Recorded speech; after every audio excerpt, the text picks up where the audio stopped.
Hello and welcome to the scripted Super Bowl matchup. Who is that? Shut up! I'm trying to do a stream. Just kidding, that's me. It's my watch page. So where was I?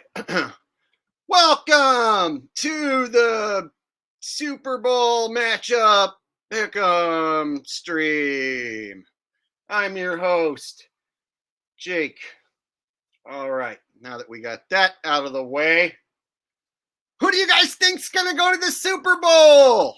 Start spamming the chat with who you think is gonna go to the Super Bowl. And there's only 4 scenarios, 4 matchups. So I'm gonna go over all 4 matchups in detail as much as possible. And hopefully that'll help me figure out who I'm going to pick. And maybe help you figure out who you are going to pick. So let's get started. I have a feeling I'm going to see a whole lot of this one. Ravens Niners. Easy. Well, why do you think that? And I already know what you're going to say. Well, I was so smart that I noticed that the colors of the Super Bowl logo predicted the outcome the last 2 years, so therefore the NFL must be obligated. They must have accidentally leaked the information that they are indeed going to do the Super Bowl logo deal again. I mean, they have to. They did it the last 2 years. Therefore, for sure, they have to do it again. And they accidentally leaked it, right? I love that one. And it's the most popular one, which is why it's my least favorite one, because that's the one everyone keeps saying.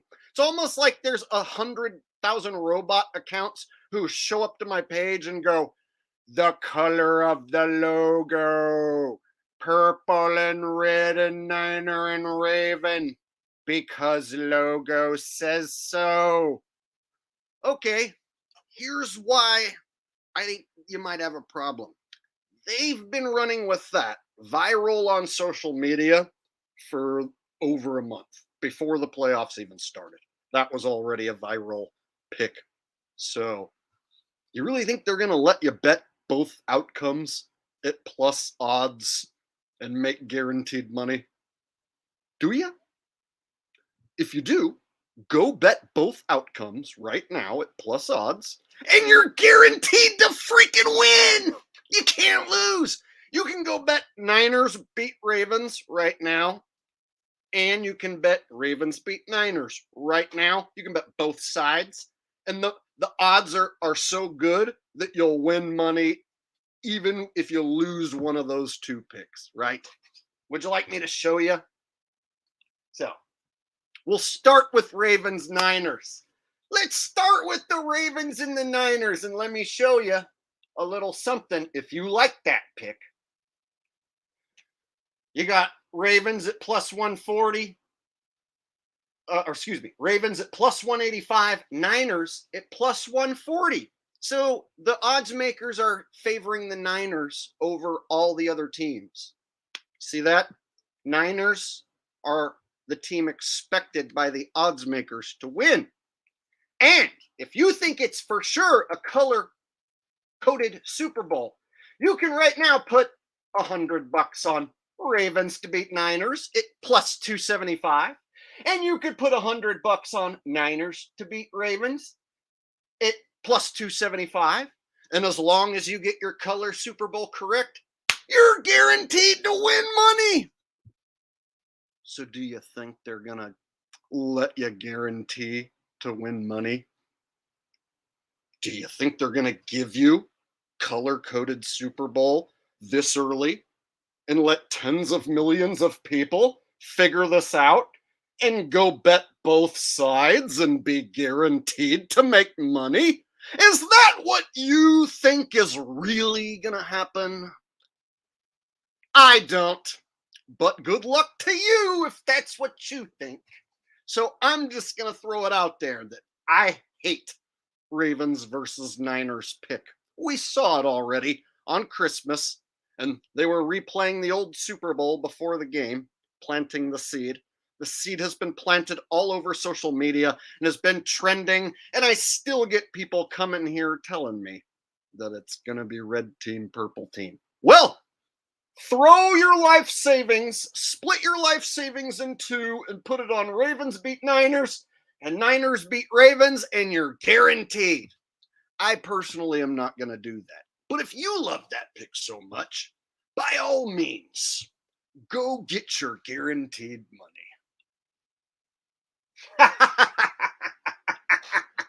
Are we having fun? Tom N says Chiefs for sure, but I think Niners blow out Lions with that juicy 7-point spread. Thanks for all your hard work. Tom, you might not be too far off, buddy. In fact, you might be right over the bullseye. And I appreciate the donation. Thanks, buddy.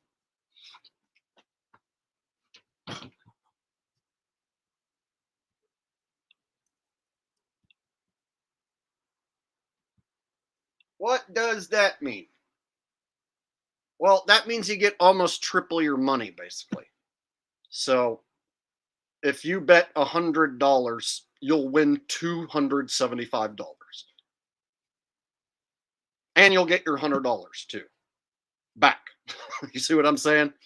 So yeah, you could bet 100 on both sides. If you are for sure that it's Ravens Niners, they're giving you the opportunity to bet both sides.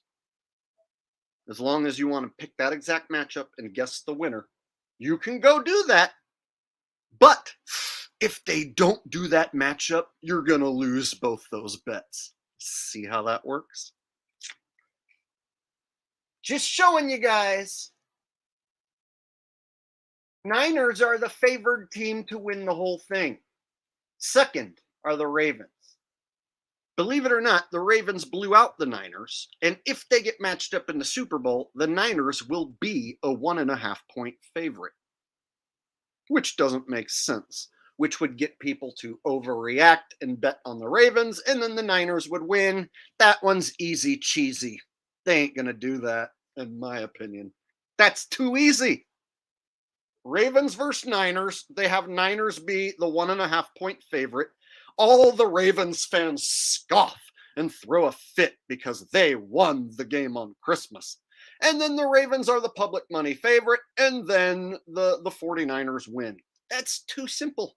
In my opinion, if that's what it is, I'm going to clean house. So if I'm wrong about that being the matchup, I'm pretty damn sure the 49ers would win that game, because the Ravens would be the public money favorite, having dominated the match on Christmas. And if you have the 49ers as the favorite by 1.5 points, everyone who likes the Ravens is going to scoff at the spread and think that it's wrong, and they're going to jump at the chance to bet the Ravens. See how I'm already looking ahead? The odds just don't seem to make sense as far as Vegas making money. But that's not all. I've got other things, other reasons why that's not going to work, in my opinion.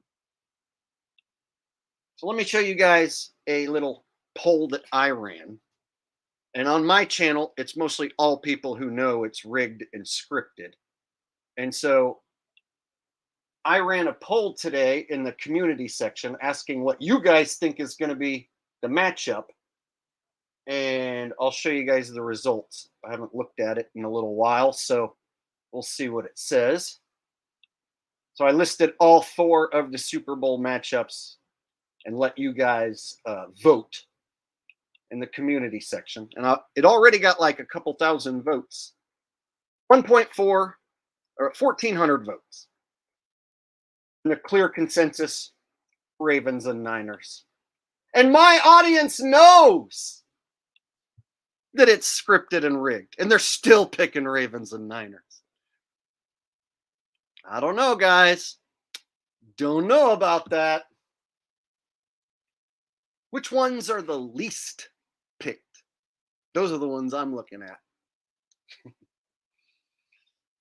Truth Seeker says, thanks, Jake. Got to do a show soon. Oh, yeah, I did. I subbed to your channel, watched a little bit of a few videos, and then, yeah, I might be able to pop on for like a live stream or something. Thanks for the donation. I appreciate that. So, even on a poll that I did on my page, where basically everyone agrees that it's rigged and scripted and fake and phony, and people are still going with Ravens Niners, the same as the sheep. I don't know, man. I keep telling people that seems like betting bait to me. It seems like betting bait to me, and I said that like a month ago at Christmas time. I said that seems like betting bait to me. Tom N says, Kelsey proposal to Taylor Swiftie post-game sounds like a storyline. You called the Chiefs a month ago. I took Niners -10 alt spread, Chiefs -1 parlay. That might be a sweet bet, my boy. What you just said right there. Yeah, I called out Kelsey proposing to Taylor just in case it does happen. In case they want to be that cheesy in Disney at the end, I'm going to call out that. So I'm going to get credit for that if they do that. So I'm going to double call it out now. If the Chiefs go and win the Super Bowl, you might see Kelsey propose the Swiftie at the end of the Super Bowl, right? And then she says, yes, fade to black. The end, right? So I'm going to call that out just in case they do that. I'll be given credit for nailing that. And if they don't do it, it's still funny to think about and for me to do that impression. All right. Moving on. All right. So, guys, I have an audience who knows it's fake and phony for the most part, and they're picking the same matchup as the sheep and the viral color connection. Okie dokie. You guys, you can do what you want with your money. I'm just saying. I don't think it's going to be that matchup at all. All right.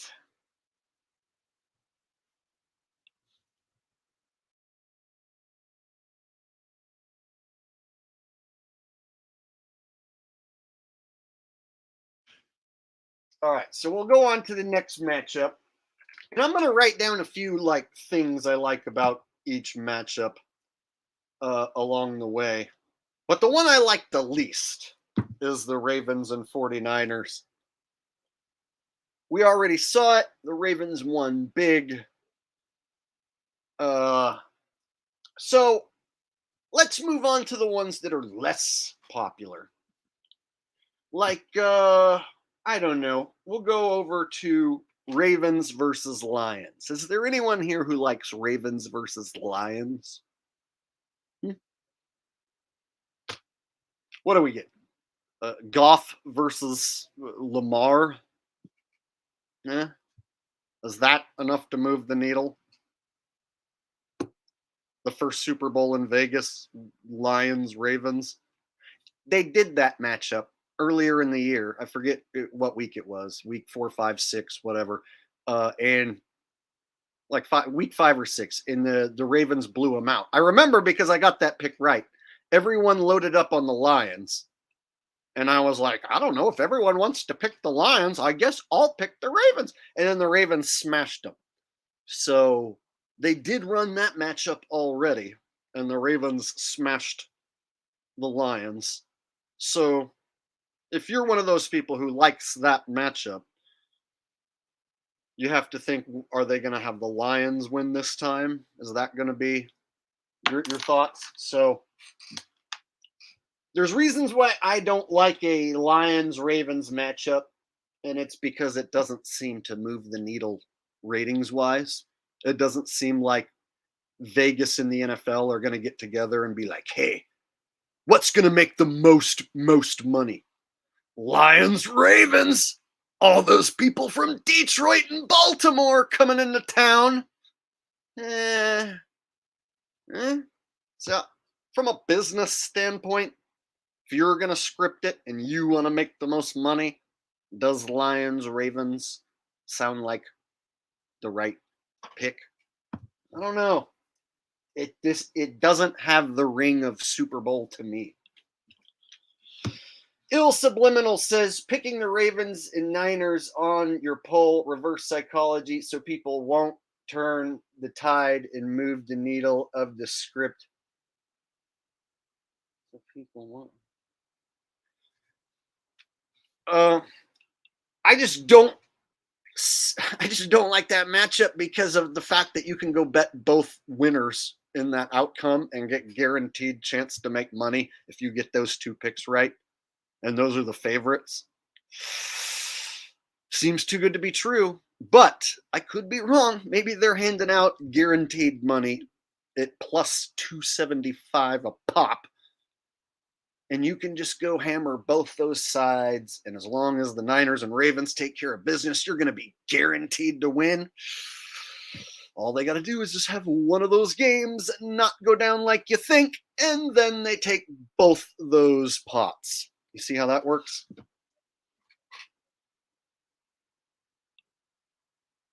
Thank you, Ill Subliminal, for your comment and your super chat. I appreciate that. M says most Super Bowls are West Coast versus East Coast. Vegas loves these lopsided spreads. Biggest games you picked was Raiders, Chiefs, Browns, Niner. Killed it. I had several upsets throughout the year, but I like to fade the public a lot, so I tend to get more upsets than the average person picking games. So because I'm always looking for them to try and trick me. So I take a lot of underdogs with the points, even to my own detriment. So, yeah, I called several upsets. I had the Packers beating the Lions on Thanksgiving. I swept the board on Thanksgiving. I had the Browns beating the Ravens in the middle of the year when the Ravens were on fire and the Browns were putting out like Deshaun Watson. And so I had Browns upsetting Ravens in Baltimore this year. Yeah, I hit the Raiders upsetting the Chiefs in Kansas City. So, yeah, I nailed a lot of good upsets, but I also whiffed on some picks that I still am angry about. So, I definitely made my fair share of mistakes too. Thank you, Tom, for the donation. I appreciate that. Oh, let me go ahead and show you guys. If anyone likes the Lions, let me show you what you're looking at. Plus 750 to win the whole thing. Oop, shared the wrong screen. I shared my own screen. Let me try that again.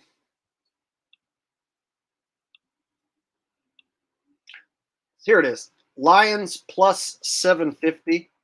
You really think they're going to give you Super Bowl winning Lions at plus 750? And all you got to do is throw down 1,000 bones and you make 7,500 bones because you love the Lions? You think so? I don't know, man. 49ers plus 140. Lions plus 750. It's looking bad, Lions fans. Lions fans, I think this is the end of the road. If you don't agree with me, go put your money on that plus 750 right now. Otherwise, if they win, those odds are going to go down. Oh, you won't get as good of money. So if you love Detroit, I don't. I think this is the end of the road for Detroit.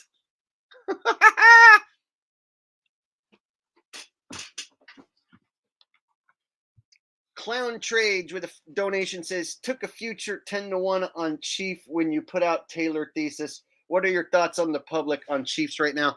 Public's overlooking the Chiefs because they don't think the Chiefs have good enough receivers. they aren't as good as last year. That's what the public thinks. The Chiefs aren't as good as last year because their players, their receivers aren't as good, and Chelsea's getting old. And they just don't think that it's the same Chiefs team. That's it. I guess they'll figure that out soon enough. But it'll be too late. So if you love the Lions and you think I'm dead wrong and you love that Lions beating the Chiefs storyline or Lions beating the Ravens storyline, there it is, plus 750. Put your money where your mouth is. I ain't putting my money nowhere near that. Plus 750. Haha, fool's gold. No freaking way. Not gonna happen.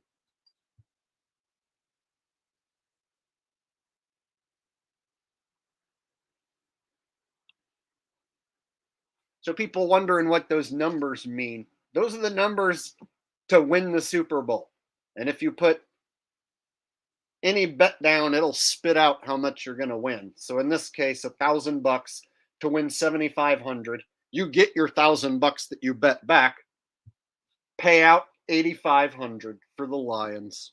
Am I telling you to go bet that? No, I'm saying I don't think that's going to happen. So I don't want anyone to think I'm promoting that you bet this because I'm telling you I don't think it's going to happen. That's too much money. That looks like glory bait.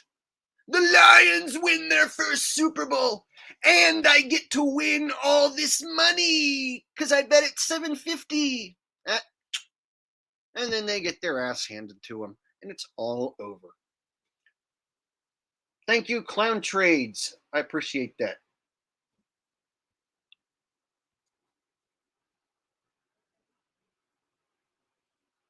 Now, I could be wrong.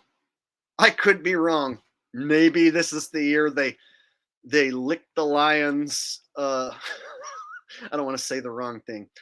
Maybe this is the year that they let the Lions win their magic Super Bowl and pay out that plus 70, plus 750. Sure. Maybe that's how nice they are. I could be wrong, but I don't think they're going to do that.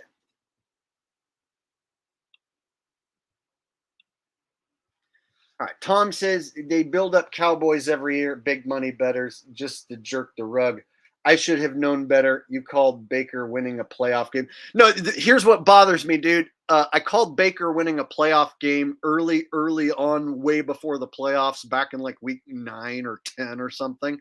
And then when the Eagles backed in and the Bucks were looking better than the Eagles and everyone was picking the Bucks, I thought, oh, well, the better story is that the Eagles just suddenly wake up and win that game. To me, that was like a trap for the public, and I totally got it wrong.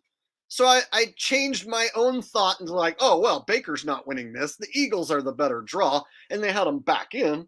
So I thought for sure, since they had the Eagles look like crap a bunch of games in a row, that they were going to turn into the good Eagles and take the public's money. And dude, I totally whiffed on that one. And so that one, it was like, oh yeah, they totally just made the Eagles look bad and had them blow the playoff game like all the fanboys expected. So sometimes they do shit that is predictable to the fanboys and then pay them out. But not always. They usually don't.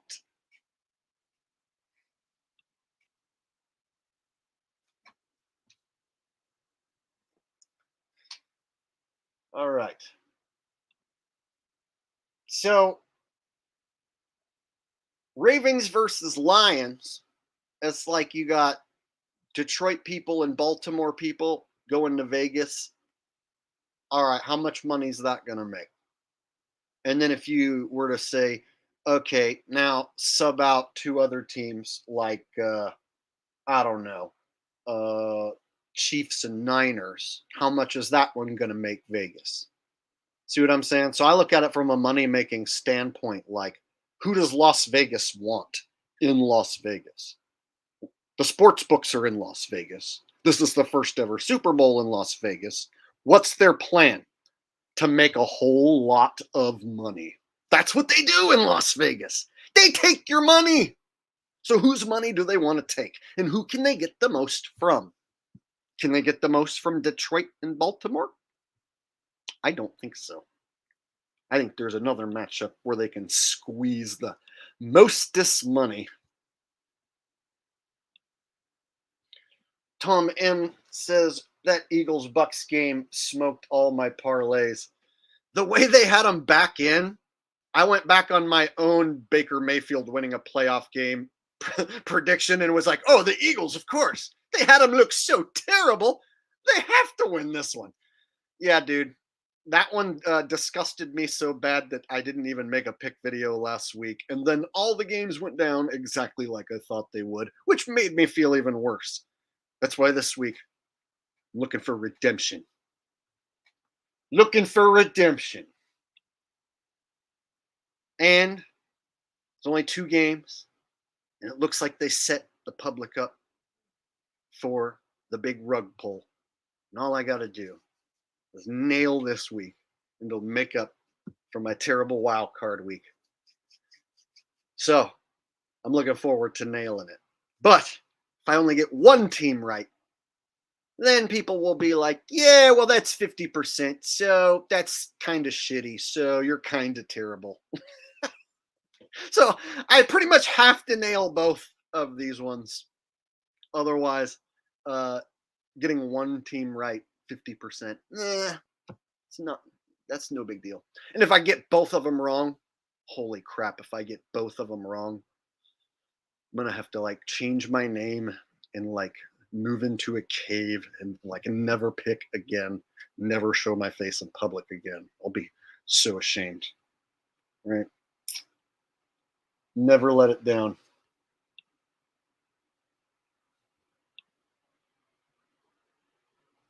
Oh, looks like I missed the super chat asking about the Lions. Let me go back. Scroll back to Kevin Jones, who says, you don't think they could let the Lions win to create a new bunch of addicts, play the long game? Goff versus Mahomes rematch. Kelsey proposes after loss. You're reaching, bro. Plus 750 says to me, it's the end of the road. That's a lot of money to pay out, bro. Somebody bets 10 grand and they're going to get 75 grand because they love the Lions and have the money. I don't know, man. I just don't see it. And then there's people who like might parlay that with other stuff, dude. I just doubt. The NFL has never shown any love for the Lions before as far as them winning Super Bowls. So them getting this far is going to be a good enough story to keep those Lions fans hooked for next year, thinking that next year they'll do even better. They don't even have to give them that Super Bowl. Lions fans will be happy that they finally made it to the NFC Championship and won a couple playoff games. That will be enough to appease them. I could be wrong, man, but plus 750, not happening in my book. If I'm running Vegas trying to like make money, I'm totally not going to pay out plus 750 to a bunch of crazed Lion fanboys who are jumping on the bandwagon. And so they've already got the Lions fans addicted. So to answer your question, there already is a whole bunch of new Lions fans who jumped on the bandwagon, and they're already addicted. And they'll be happy that they won a couple playoff games and made it to the NFC title game. And Kelsey proposing after a loss. No. In the spotlight under the confetti, while all the confetti's coming down, and they've got him on camera, and then she runs up and she, jumps in his arms, and then they hug and kiss, and then he's like, oh, and I got one last thing, and you couldn't have scripted this any better. And then he gets down on like one knee, and she's like, oh my God. And then everyone in the whole stadium just starts crying and squealing. And then she says yes. and then fade to black. And then we all put a gun barrel in our mouth. The end.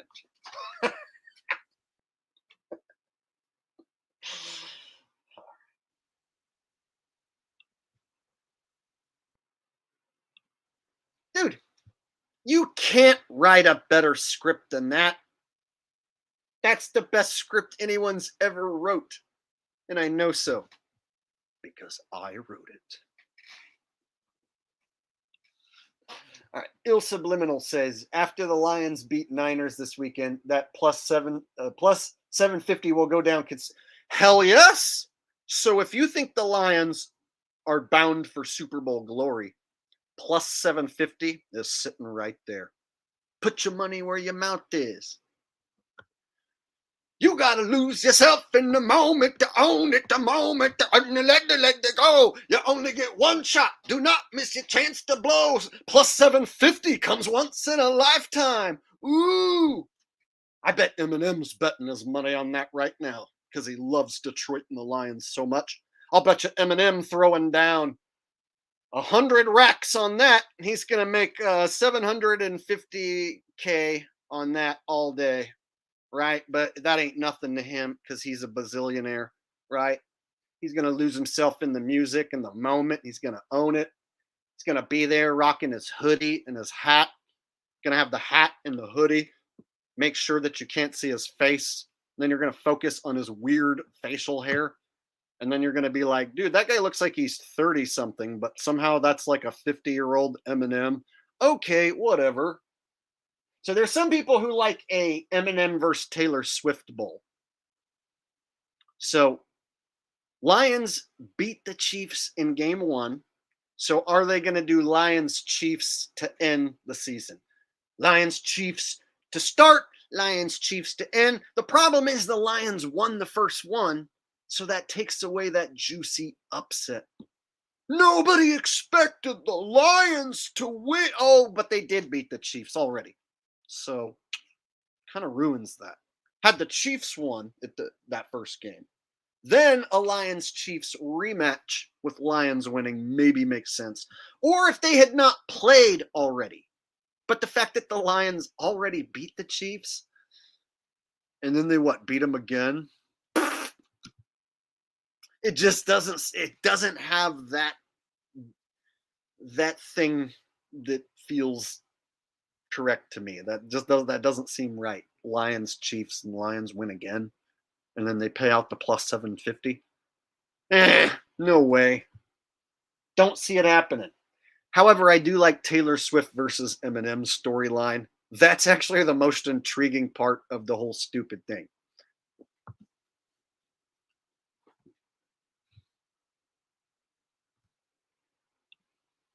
I literally contradict myself over and over. Yeah, and somehow I have over 1,000 people watching, and people are paying me money to hear me speak.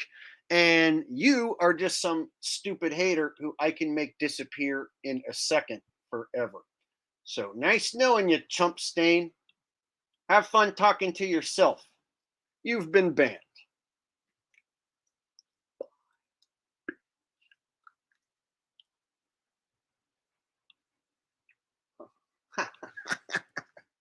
I guess he forgot that this is my show and I have control of the buttons.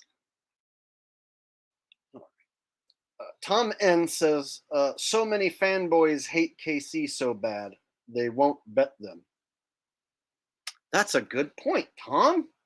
It's like they feel icky for betting on Taylor Swiftie and Kelsey and Mahomey and Andy Reid going for the Nuggies and State Farm. I would feel icky too if like I was a fanboy who thought it was real. That would bother me. Yeah.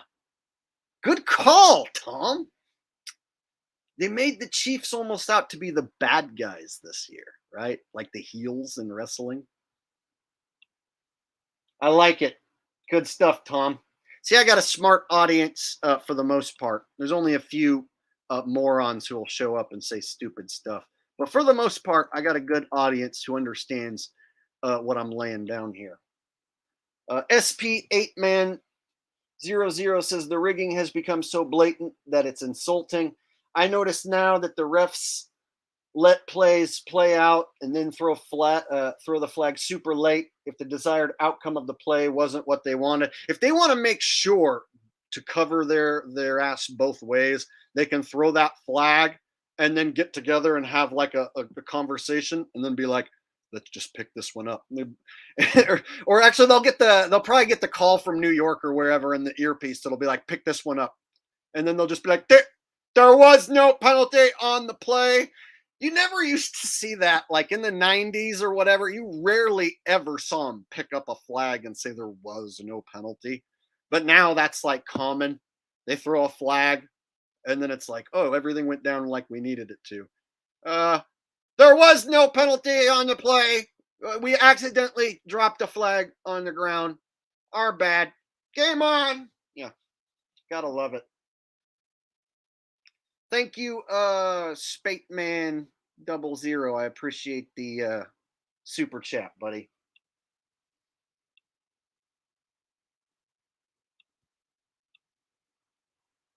Ooh, looks like David Yount sent a super chat. Let me go rustle it up. Holy crap. I don't think I've had this many people in a live stream before. I think this might be the record for most people I've ever had in a live stream. So with that said, smash that thumbs up button. I must be doing something right. Smash that thumbs up button for sure. Thank you, David Yount. I appreciate the super chat, buddy. Smack that thumbs up if you're having fun.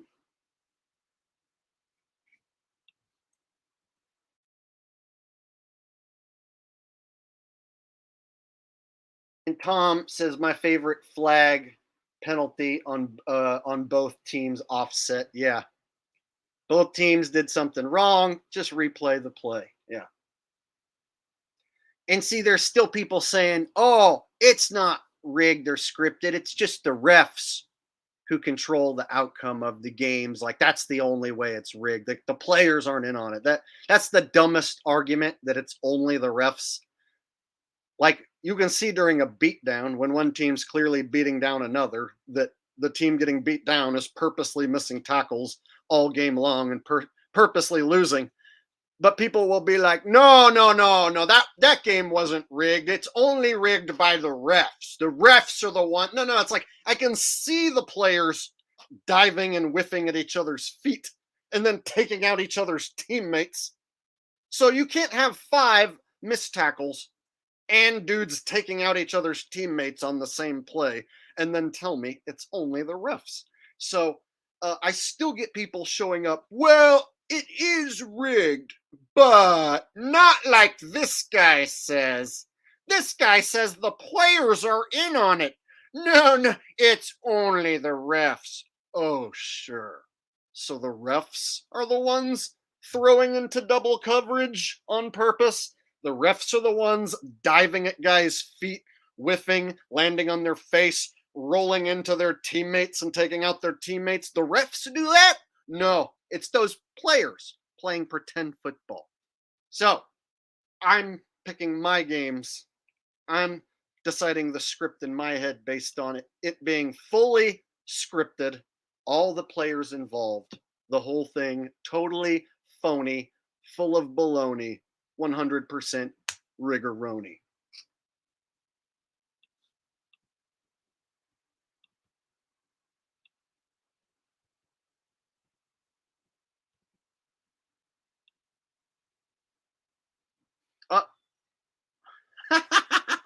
Thank you. I'd have went on for another. I might have went the whole stream without wiping my mouth. From now on, if I ever have crap on the sides of my mouth building up because I ramble and because I smoke a bunch of pot and get dry mouth, if you ever see that, feel free to send me money and tell me to wipe my mouth. Thank you. I should start a business where I purposely get a bunch of crap on the side of my mouth, and the only way to get rid of it is if people send me money. I can make a fortune. Don't you go stealing my business plan. I'm going to copyright it. It's mine. I'm going to patent that shit. See, I just made a joke about that shit on the side of my mouth and made it funny. That's right.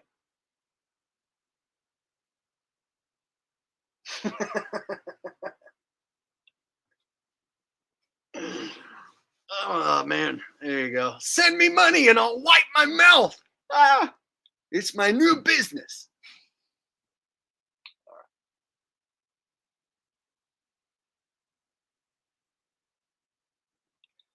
For those of you who don't care about the football, I'm planning to do the comedy non-football stream like Friday night. Right now, we got a bunch of people who are rabid for football stuff, and it's almost over. The season is wrapping up. We're down to the final 3 games. There's only 3 left, and then it's all over. No more picks, no more football stuff until next September. So, football stuff will be going away, and then I'm going to focus on some other topics, which I'm looking forward to. I know the views are going to go down. The ratings will drop. I understand that. But there's other things in the world that are more important than pretend football. But while I've got everybody all excited to hear about who I think is going to be there, I'm just going to go ahead and capitalize on this moment. Sonny Lamont says, hello, Jake from Alaska. Jake from Alaska? I used to think this BS was real, was a Bills fan, sadly. I don't understand how people can say this stuff is real. Sad. Yeah, I don't understand how people can still watch this stuff and think that it's real. But, there's people who still think that, outer space is real. And there's still people who think, the elections are real. So there's a whole lot of fake stuff going on, and people just don't seem to notice. But one thing is for sure, this season, more people have woken up to the NFL being rigged or scripted in some fashion, more so than ever before. So the good news is there is now more people aware that the games are fake, more now than ever before in the past. So because of this channel, mostly this channel, and a few others putting the word out, and then people sharing it on social media, it has finally come out, and even fans who don't want to hear about it and don't agree that it's rigged or scripted, they're forced to hear from guys like me and people like you. So we've basically forced the argument upon the NFL that we know it's scripted. And you can make fun of us and do all the damage control you want in your stupid commercials. And you can have players deny it and make fun of us and all that stuff. But we know it's fake. And they know that we know it's fake. And we know that they know that we know it's fake. So what does that leave us?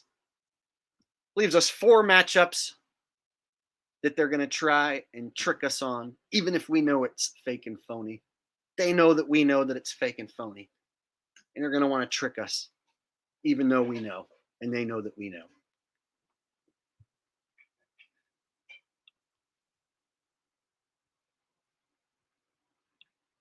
I can't, Lori.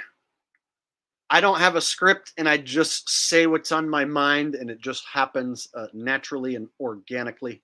Unlike the NFL, I am totally unscripted, and so I cannot go back and repeat what I just did. Whatever I just said is a one-time thing. I can repeat something like it, but it won't be the same. All right. Sandsock says, "Yo, Jake, can I see the Taylor Swift versus Eminem in Super Bowl for NFL rating?" So, Taylor Swift Eminem Super Bowl matchup, Lions Chiefs. There is some juiciness to it. The fact that they already ran the matchup and the Lions already won takes the juicy upset off the board. So they'll have the Chiefs favored to win. And people will just be like, oh, well, the Lions already beat them once, so the Lions will beat them again. And people will bet the Lions, and then the Chiefs will win. So if the Lions do make it against the Chiefs, chances are the public will take them as the public underdog. and then they'll lose. So you're basically signing up for a Super Bowl loss for the Lions if you run that matchup again. Or maybe they have the Lions win and they pay out plus 750. Whoa! Don't think so.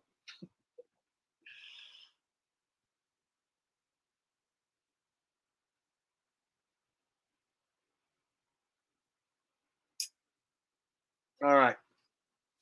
So let's move on to one of the less popular matchups, 49ers versus Chiefs.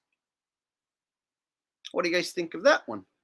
49ers, Chiefs. They played, 4 years ago? But this is a different 49ers team. They didn't have Brock Purdy back then, so there's different pieces involved. Could they rerun Niners Chiefs? Let's see. Quarterbacks. Super Bowl champion, check. Up and coming rising superstar quarterback Brock Purdy, check. Okay, so the quarterback boxes are checked. Let's see. Taylor Swift at the stadium, check. So there's your 10 million extra Swifties. Let's see. Kelsey, Kittle, whoa. The two bestest looking white tight ends gonna go head to head. Kittle and Kelsey, check. Let's see. Who else do we got? Defensive star, Bosa. I've heard Debo is injured for this upcoming game, but he would be back for the Super Bowl, I would imagine. So Debo and all these superstars on the Niners. Seems like quite a roster for them to promote for 2 weeks. Oh, and then all those Californians are going to drive to Las Vegas and buy hotel rooms and spend money.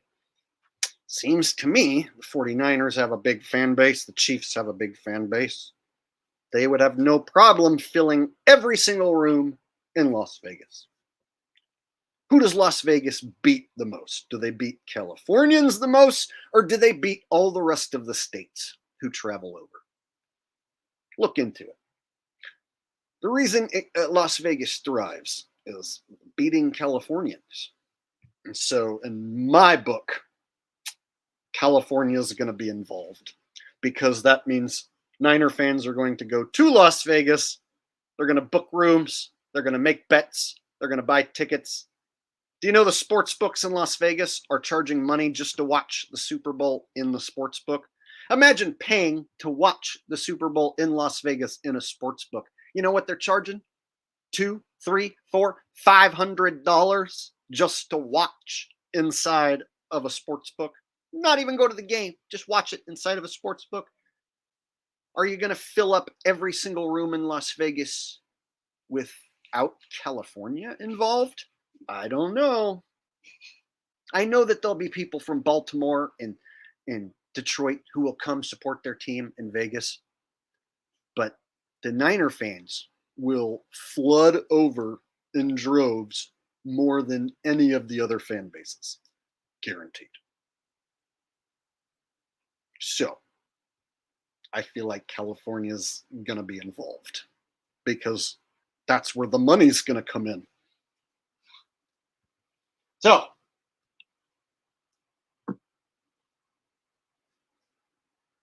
yeah, I know people think it's boring because you saw that Super Bowl of 4 years ago. But did you see it this season? Did those two teams play this season? That's the only matchup that didn't already happen, is that one. Lions Ravens already happened. Ravens won. Ravens Niners already happened. Ravens won. And Chiefs Lions already happened. Lions won.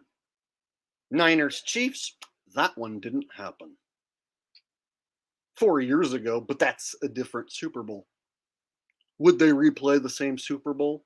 Well, we did see New York Giants and Patriots twice with the same result.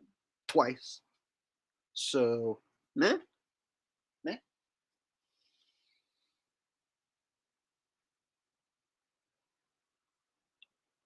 So here's my thoughts. To the average fan, do you want to see Goff and Lamar, or do you want to see the Super Bowl champion Pat Mahomes involved? Super Bowl champion Pat Mahomes being in the Super Bowl, and Taylor Swift and Kelsey, that shit moves the needle.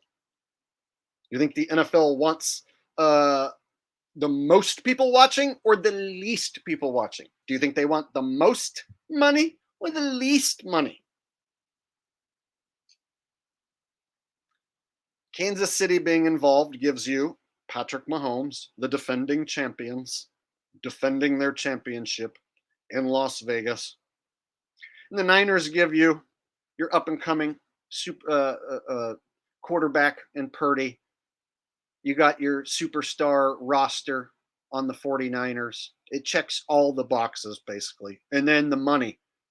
Californians go to Vegas and lose more than any of the other states. Vegas thrives on taking Californians' money. I know I've been there, but I've won when I go.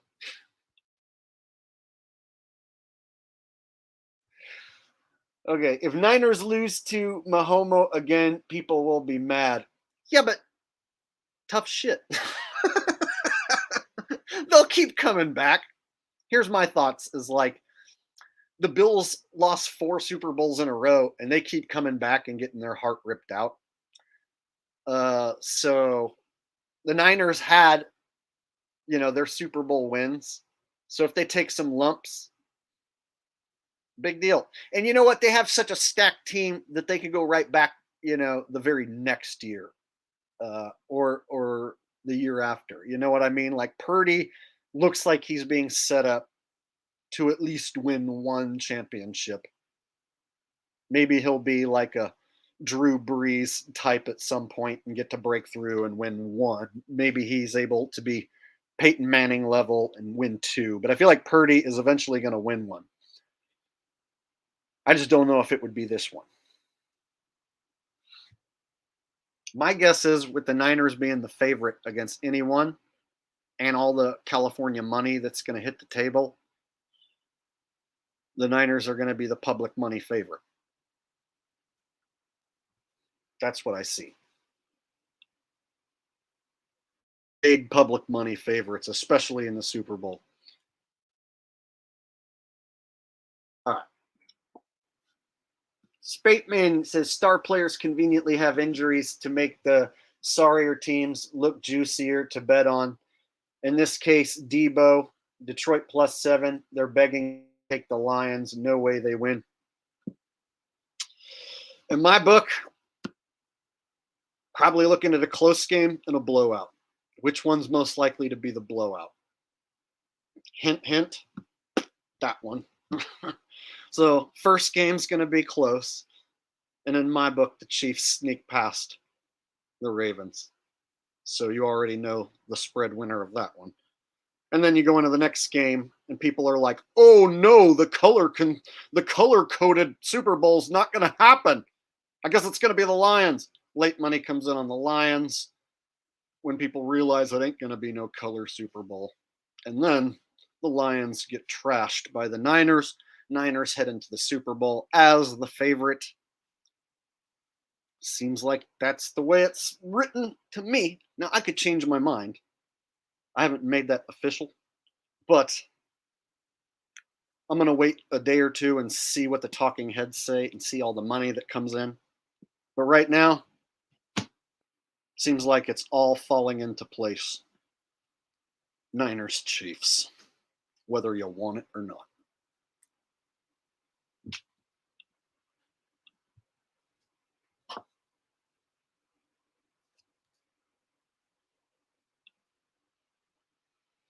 Really? I haven't seen Lamar on TV nearly as much as I have seen the Kansas City Chiefs players. Does the Ravens have a guy who promotes a chemical concoction company? Let me ask you something. Do the Ravens have the juice on their side? Do they have Mr. Fitzer on their side? seems to me, and this is just a prop in case anyone's wondering, this is for inoculating mushroom jars with spores, not for drug use.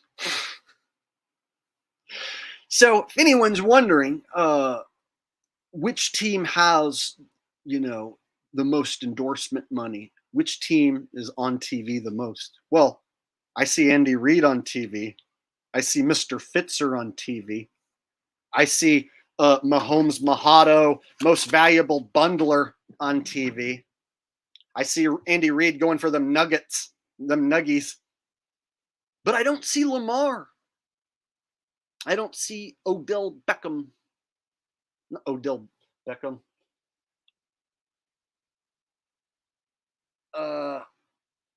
Anthony Michael Maui says, it's so funny when the guys at work ask me if I saw a certain play, I say yes, but really it's from your content. Yeah, you saw it on my top 10 most rigged.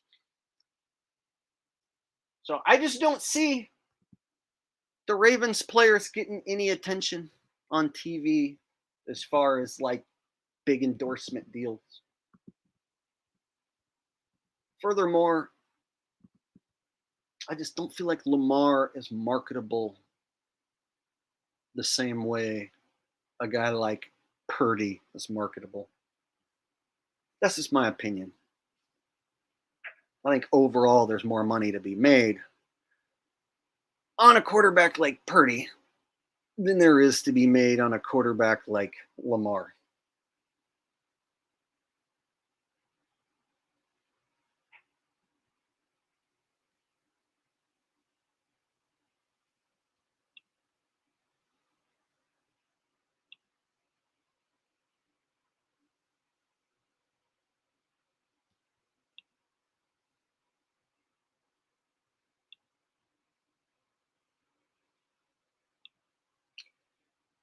Look, the NFL markets players' looks.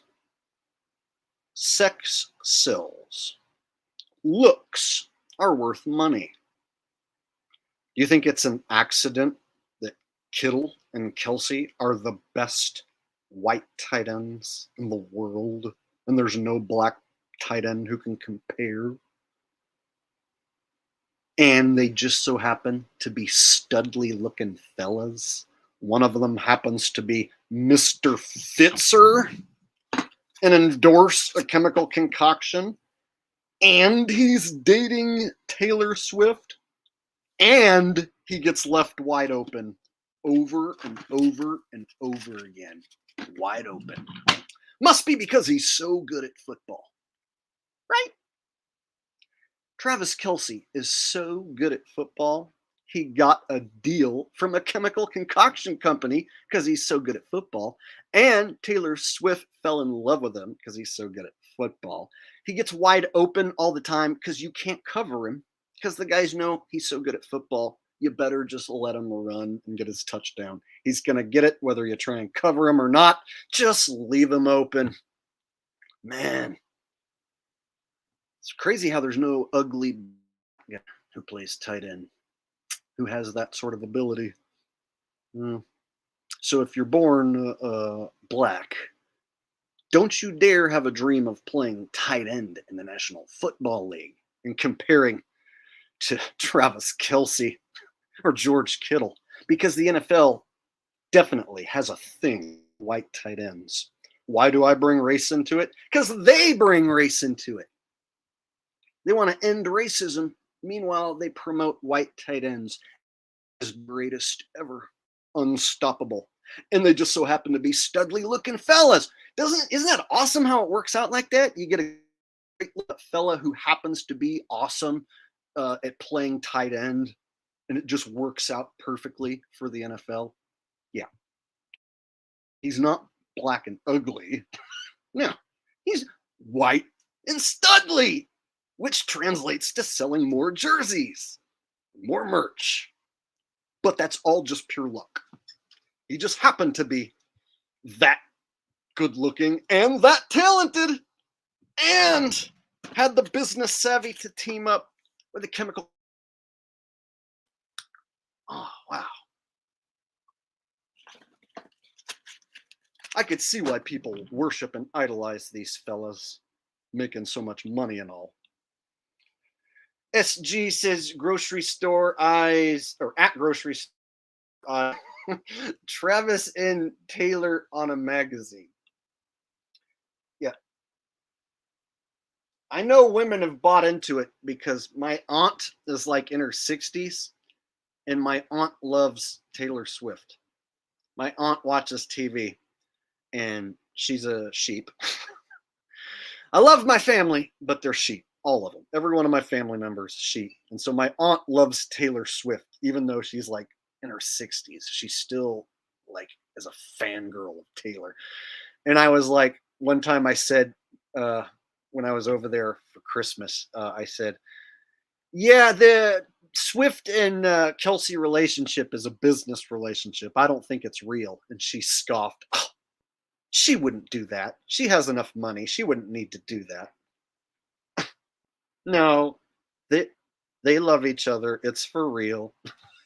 Like my aunt scoffed at me when I said that that was a business relationship. She goes, she has enough money. She doesn't need to do that. No, no. And so that was when I'm just like, oh, okay, I'm not gonna like start like a family fight at Christmas time or Thanksgiving or whatever with my aunt who's like 60 whatever years old and loves Taylor Swift. So I'm like, okay, they're in love. I'm wrong.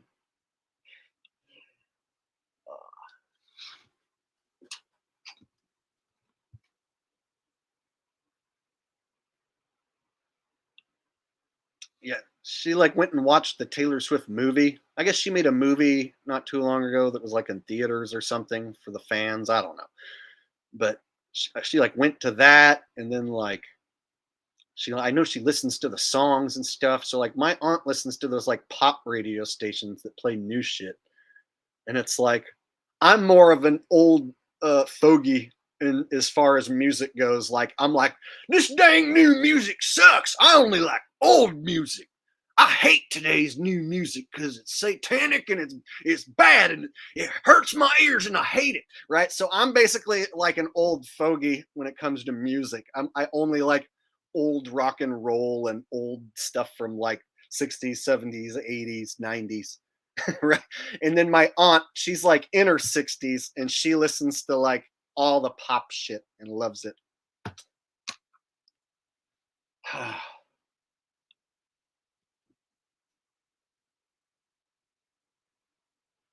Yeah, it is. It's literally satanic music. A lot of the pop music, it's like straight up in your face. Like, but you can't convince a woman who likes that music that that music was made to brainwash them.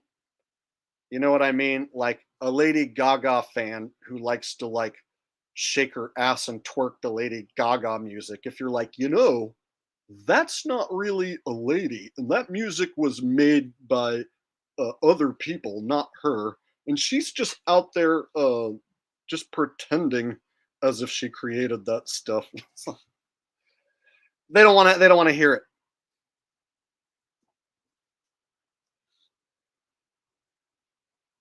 Try and tell anyway, I'll move on. Now I'm getting off subject. Now I'm going to start talking about satanic music industry. So you can get me thrown off the subject real quick. So I better bring it back around to the football before I lose people. All right. The world dismissal lie with a donation says soulless people that sold their soul for wealth and fame can never have enough money. Billionaires are another example. Super enjoy your content, Jake. Yeah. So the NFL owners and billionaires, they're never satisfied. They're never like, oh, I'm done. I'm just going to go play golf and enjoy my wealth. See, people who become millionaires, they retire and go play golf and enjoy their wealth and take it easy. Billionaires who are born into it, they don't have any want or desire to stop and just play golf. They want more power, more control. That's the difference. So your average everyday Joe who let's say, like comes up with a good business idea, sells a business, makes a good buck, a few million, that guy's more likely to be like, oh, sweet, now I'm going to retire and take it easy.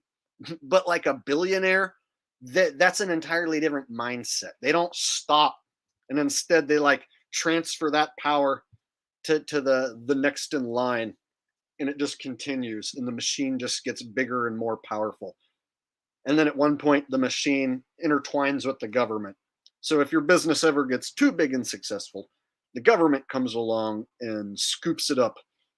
And then that business and the government become one. Like McDonald's is the government, Walmart is the government.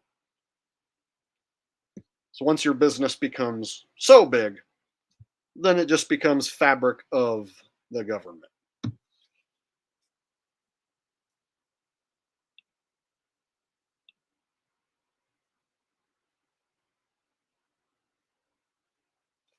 Okay, let me wrap it. Let me get back to these Super Bowl matchups here. 49ers versus Ravens. Y'all, I know a lot of you guys like this one, but it's trending on social media. Let me just pull up like a little thing here just to show you. I'm going to type in color logo Super Bowl.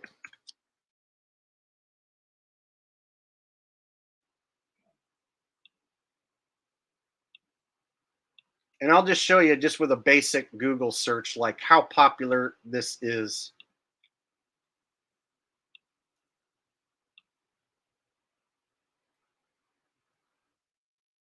Look at this, 6 hours or 5 hours ago, NBC Chicago, scripted Super Bowl, question mark, logo conspiracy could continue for third straight year. Sports Illustrated, Super Bowl logo color scheme conspiracy holding strong. 11 hours ago, SB Nation, Super Bowl logo conspiracy says matchup is rigged and it could hit again. You really think they're going to give it to you that easy? You think they're going to go let you bet both those outcomes at plus odds and win guaranteed money that easy? Do you? Come on, y'all. Come on, y'all. Can't you see you're being played? Just because they do something twice don't mean they gots to do it again. And that wasn't the only thing. The color the logo wasn't the only thing. Let me take it one step further. So, Snoop Dogg 2 years ago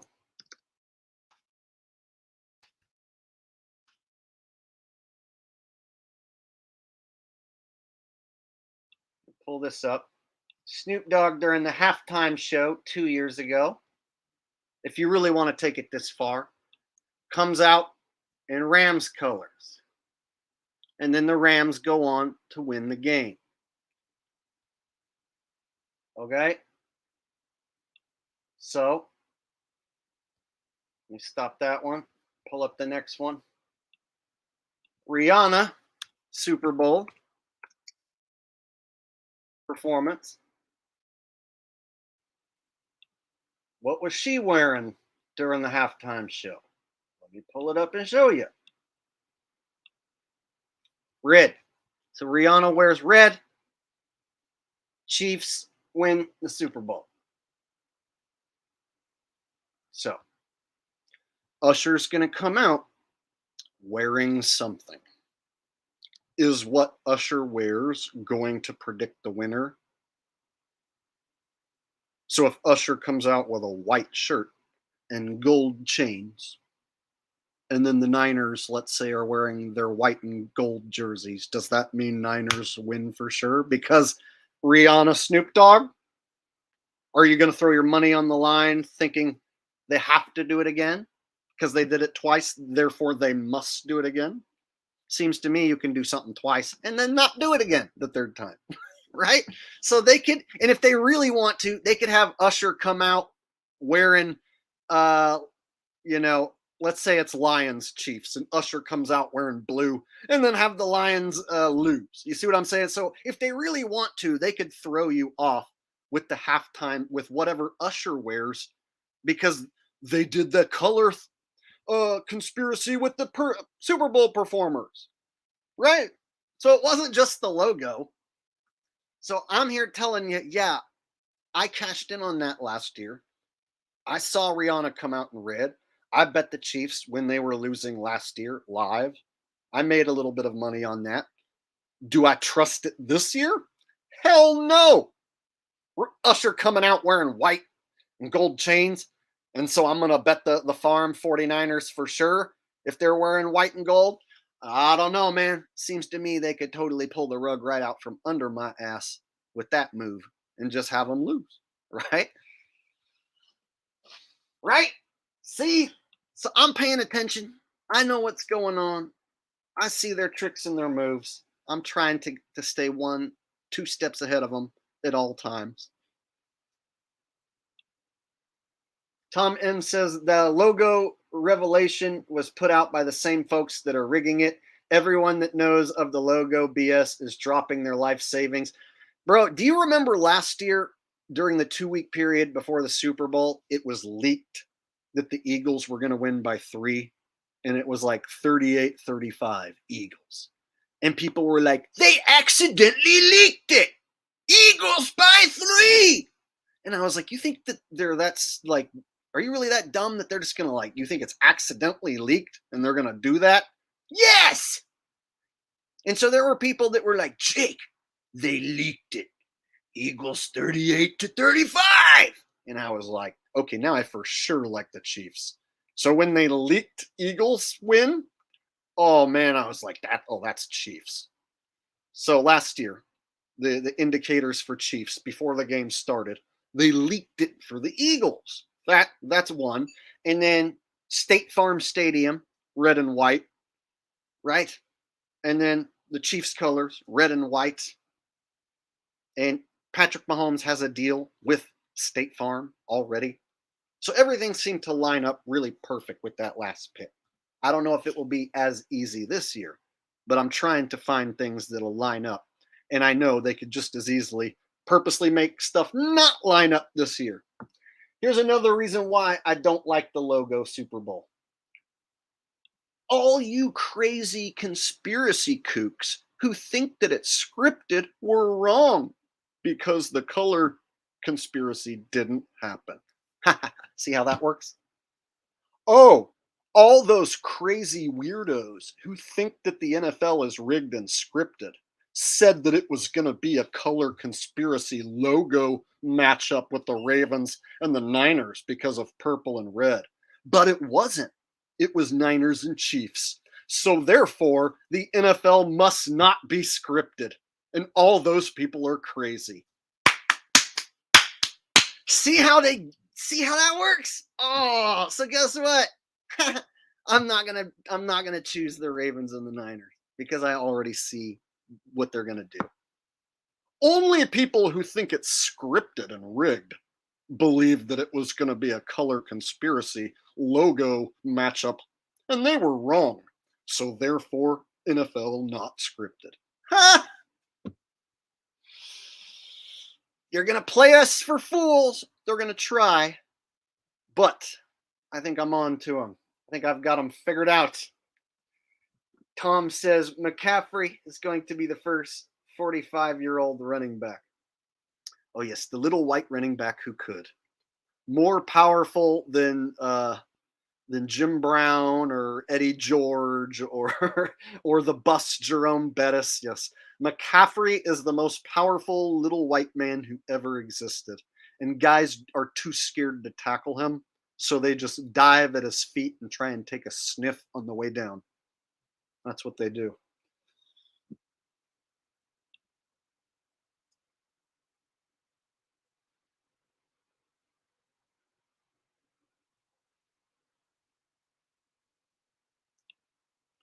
Folks, what we have here is a color conspiracy. All right. The logo, it's purple and it's red.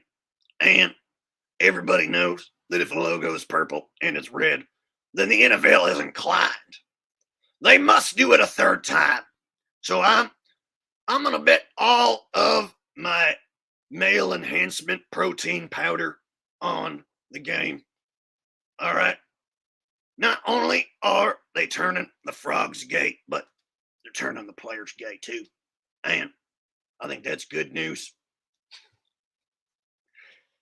Alex Jones, controlled opposition. People will try and compare me with Alex Jones. Well, I'm a truth teller, and Alex Jones is controlled opposition who's full of shit. So there's that.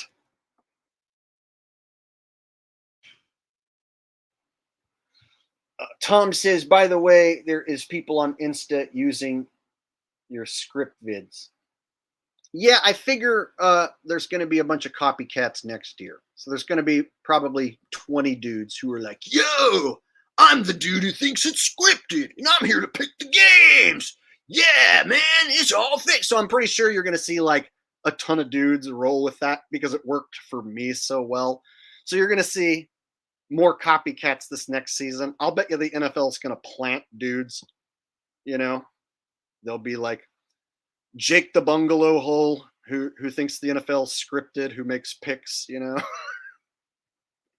I'm sure they'll try and divert traffic away from me next season. They're going to come up with some ideas. Like they know that we know. More people know now than ever that it's fake, and they can't do anything about what I'm saying because I'm not part of their program. I never signed any of their papers or anything. I'm just a regular dude giving my opinion. And they didn't account for a regular dude like me to come along and cause so much damage. So here's the deal. I used to be a fan. I lived and died with this shit. That's why I'm so good at breaking down the fake games, was because I used to be a fan. I had my heart ripped out. I was a Dolphins fan, and I watched the Dolphins lose so many times. So much disappointment. I heard stories from my dad about how they won the Super Bowl and went undefeated. And I'm like, yeah, but that was in the 70s, Pop. All I see is them sucking and losing. And then once in a while, they would go to the playoffs and get bumped in the first round. I know what it's like to have my heart ripped out over and over and over. And then I saw a Super Bowl where Tom Brady came back and won against the Falcons. And I was like, dude, that don't even seem real. Like the Falcons could have kneeled on the ball and just ran out the clock and just not even did anything. And they could have won that game at the end. So then fast forward, you see the Saints Vikings game in the playoffs where, the Miracle in Minnesota play, Cam Newton jumping away from a fumble. After a while, you see enough plays and it finally clicks. It's not real. And then when you figure out all the games are not real, all the players are in on it, holy shit. Holy shit, it makes you like not want to watch it, makes you feel disgusted, makes you feel stupid for having ever fallen for this phony crap in the first place.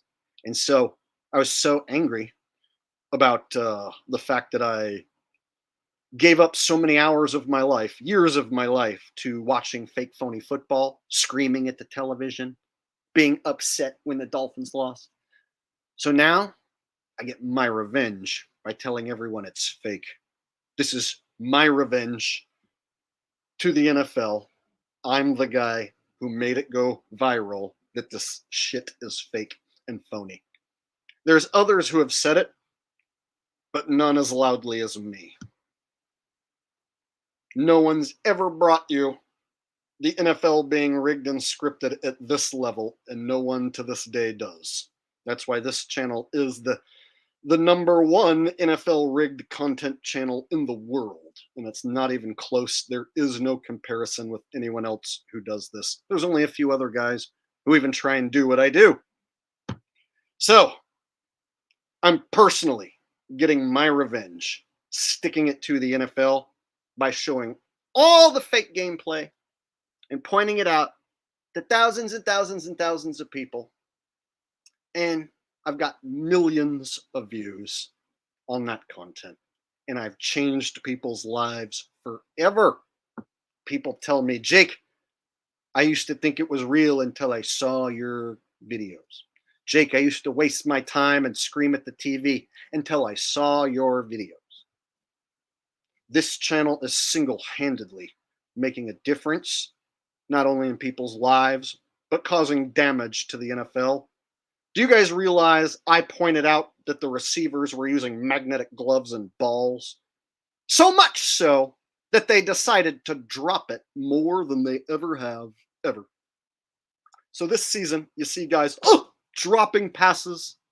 Well, I guess they don't use magnetic gloves now, do they? No, it was because I pointed out that they were using magnetic gloves. So they decided to drop the ball and volley the ball in the air for interceptions more than they ever have. Go look. Players dropping the ball every game. Oh, 5-yard little dinky pass. Oh, I can't catch it. Oh, every game. It's because I pointed out that they were using magnetic gloves. And then suddenly, the one-handed catches stopped. We only had a few this year. Just a handful of one-handed catches. You know why? It's because of this channel showed that they were using magnetic gloves over and over again. And then some of those videos caught on, got hundreds of thousands of views. And so they made the players start dropping it this season more than they ever have. So what does that mean? I made the players drop the ball more so than ever because I pointed out that they're using magnetic gloves. I personally changed your fake game of football and I made it worse for you. Huh? You're welcome. I ruined your football even more because I pointed out that they're using magnetic gloves. So they had to drop it more than they ever have. And now your game sucks more than it ever has. You're welcome. I did that. You think I'm joking? Full of myself? Just a narcissist? No, they dropped the ball more than they ever have because I pointed at their phony fake ass and their phony fake gloves and said, look, these frauds are using technology to rig the game. That's so extra phony. You should be disgusted and never want to watch it ever again. And they know that. They know, oh shit, if people find out that we're using technology in the ball, in the gloves, and in the uprights, they're going to realize it's not just scripted, that it's just totally phony baloney and all geared towards beating gamblers. They're not going to like that. So let's go ahead and have them drop the ball over and over again. And then anyone who says that they have magnets in the gloves will look stupid. Yeah. Let's run with that. So they dropped the ball this year more than they ever have.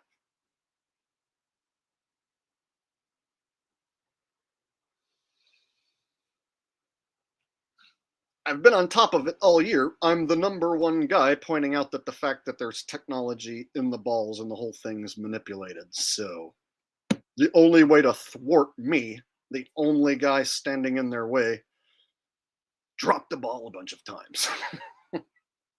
That'll show them. Oh, let's make commercials and make fun of the people who think it's scripted. That'll teach them. That way, if anyone talks about it being scripted, they'll think that it's just those funny commercials. Yeah. Anyone who thinks it's scripted will get diverted in these other directions instead of going to Jake. Yeah.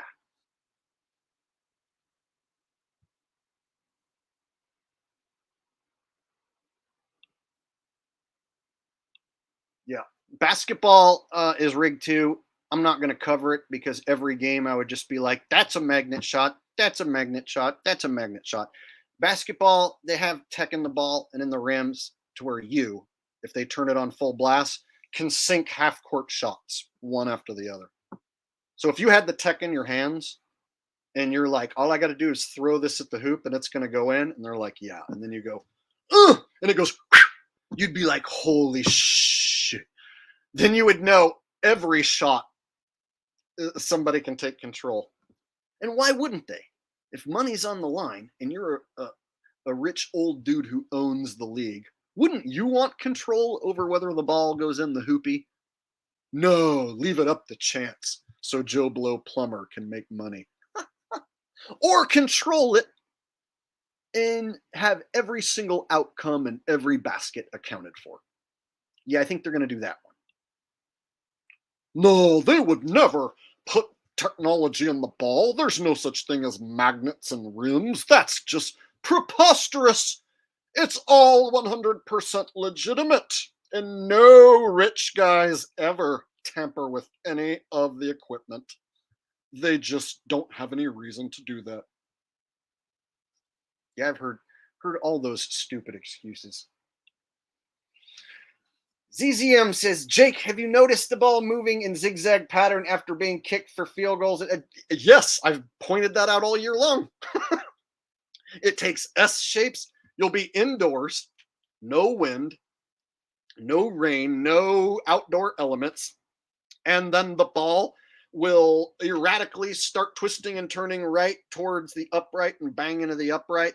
You'll see both kickers from both teams hit the upright in the same game. You'll see like a ball like start headed in, go out, but then come back in. And then people are like, yeah, that makes sense. You know, it's like you put ink. People think it's like putting English on a pool ball. It's like, no, it's not. A football is not like a pool ball. A pool stick is not like a kicker kicking. So here's why they can have any random soccer player nail a 70-yarder.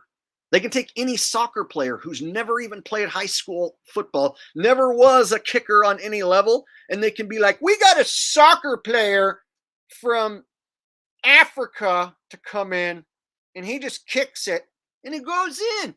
It's like they can control it. So again, if you kicked the ball and you had the tech and you saw it go in and you're like, holy crap, I've never even kicked a field goal, and I can make these kicks with this technology, then you would get it. Then it would snap real quick, like, oh, every kick is manipulated. That's why the max used to be like 52 yards. So check this out. I was born in 1983. I'm 40 years old. I watched football in the 90s. In the 90s, guys maxed out on field goal attempts. They're like 52 yards. Anything more than like 52, sometimes it would come up short. Like if a guy tried a 55-yarder, that shit came up short. Guys would try from 53, 54 and come up just a little short. About 52 was the max. The Gold Eagle says, with a $10 donation, says, are you familiar with connected ball technology in soccer used in FIFA? I don't pay attention to soccer, but I'll bet you there's tech in them balls too. And I'm sure they have tech in their goalposts and they can control whether it goes in. And you can have the goalie dive and miss. So as long as you have the goalies in on it and the goalie knows to dive and miss, like, yeah, you can control that. And in soccer, there's less points scored. It's just like, you know, a couple goals a piece, maybe one goal or whatever. So, whereas like basketball, there's just like so many shots. Like they want control of all them shots, you know? So I don't pay attention to soccer because I'm an American and I grew up just never watching it at all. So, but if there is a betting line on it, then the players are fixing games and there's probably technology in the ball. I would reckon so. I bet if I looked into it, I would come to the conclusion that yes, there is.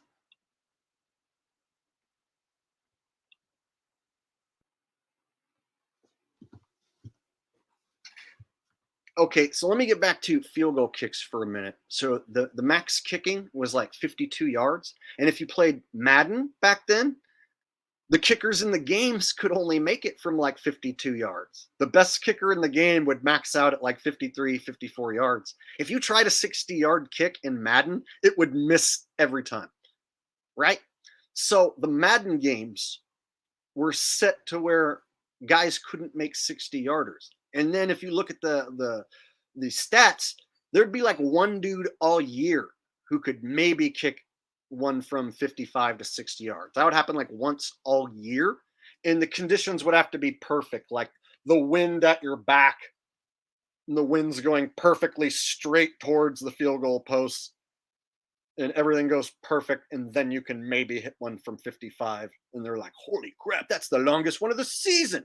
Whereas now, any player can kick one from like 66.6 yards, but then miss an extra point and bang it off the uprights. Come on, man.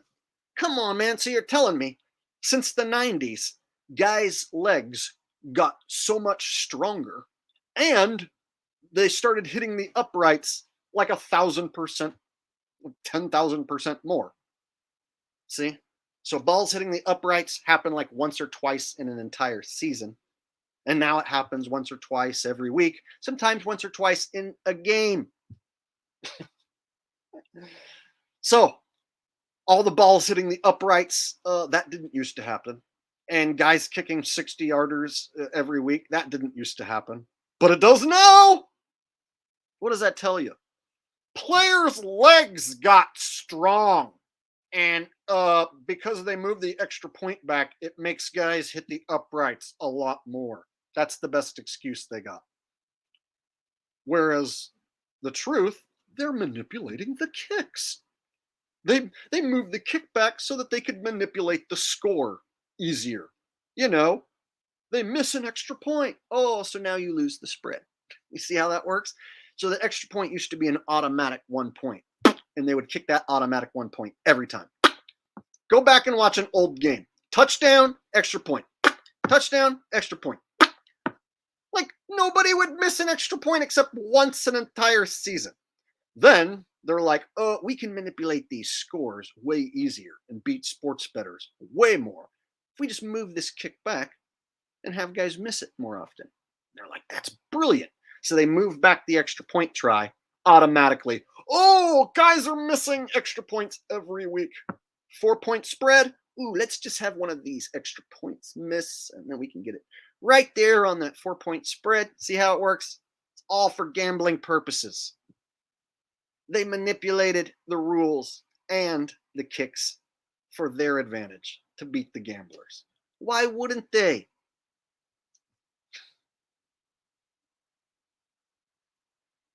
The NFL would never do such a thing. That's just crazy talk. They moved it back to make the games more exciting.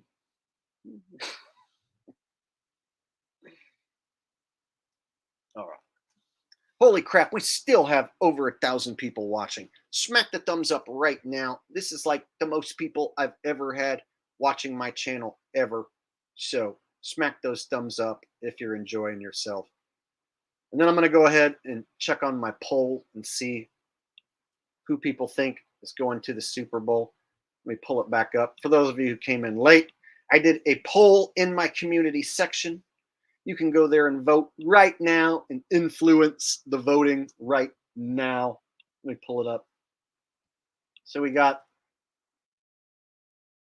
Ravens and Niners, 40% of the vote. With 4 selections, getting 40% of the vote is gigantic. That means that's the overwhelming favorite here. Okay, Chiefs Niners coming in at 18%, the least liked of all. I like that you guys don't like it. That's what makes me like it even more, is that people don't like it. That's actually what I want to see. Okay, Chiefs and Lions, 24%. Ravens, Lions, 19%. So people really are going with the color-coded Super Bowl. Okay.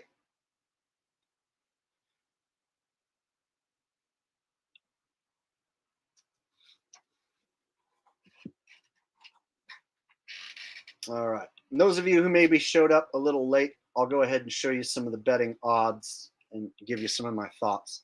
So if you like the Niners, they are the favorite to win the whole thing right now at plus 140.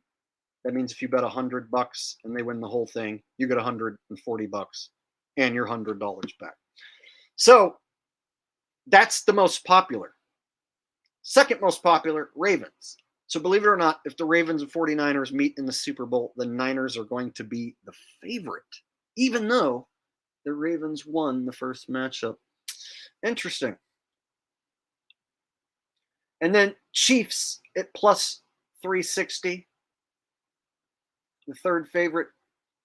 And then finally, Lions plus 750. So if you're one of those people who likes the Lions to win the whole thing, you can bet $100 and win $750 and get your $100 back. $850 payout. if you're for sure that the Lions are going to win. If they beat the Niners this week, that number changes and goes down drastically, and you won't get those odds. I don't think the Lions are going to win. I personally won't bet my money that direction. I think that would be throwing my money in the trash. So, if you disagree and you like the Lions, there they are at plus 750. Plus 750, in my opinion, is too much. That means they're trying to trick you into thinking that you're going to make all that money on the Lions winning. So, are they going to pay out plus 750? Are they going to let you bet 10 grand and make 75 G's? I don't know, man. I think that's wishful thinking. So, being that the Lions are that much of an underdog here, paying out that much, I think it's the end of the line for the Lions. This is the end of the run, most likely.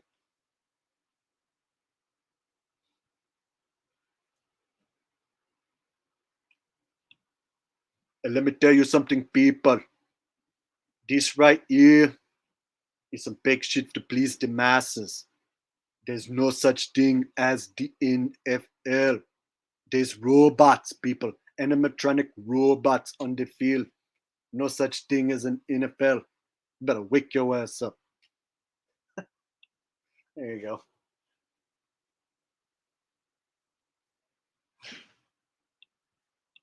I used to like Mag, but he's a shill, and he said too many stupid things. He said Vern Troyer from Austin Powers. He said that that's an animatronic robot, and I had a sub in one of my chats like say that he met Vern Troyer, took pictures with him and stuff, and so it was like Mag says Vern Troyer's a robot. Mag also points to cartoon islands that we don't even know exist, and he says that that's the Garden of Eden and that that's where we come from. And so Mag has pointed to cartoon pieces of land that have never been proven to exist outside the ice wall and said that that's where people come from. And he said that we're not native to this land because of there's volcanoes and earthquakes, so we were never meant to live here. So he's said a lot of really stupid shit over the years to where he's basically just tainted all of the good things that he said, in my opinion. Once you go pointing at phony pieces of land that are cartoons and claiming that that's where people come from, like it's a for sure thing, I got to jump off at that point. I'm all about saying there might be some extra land, but I ain't about pointing at phony pieces of land that I've never proven to exist and saying that for sure is the Garden of Eden. That's where people come from. And Mac went that far. Or Mag, yeah, he totally did that.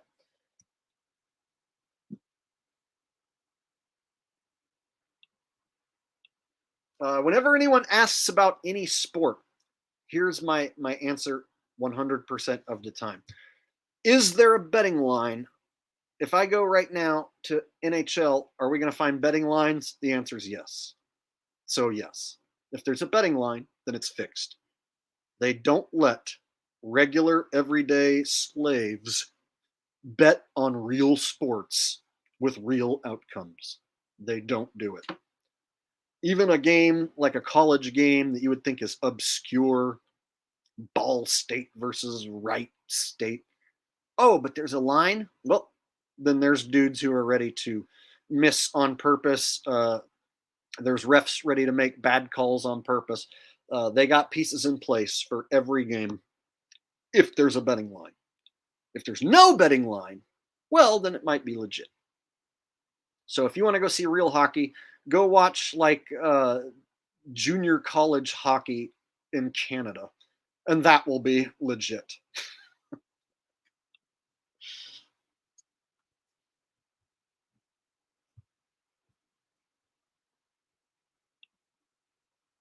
No, I don't think the players are AI. I was making fun of a guy named Mag and making a joke.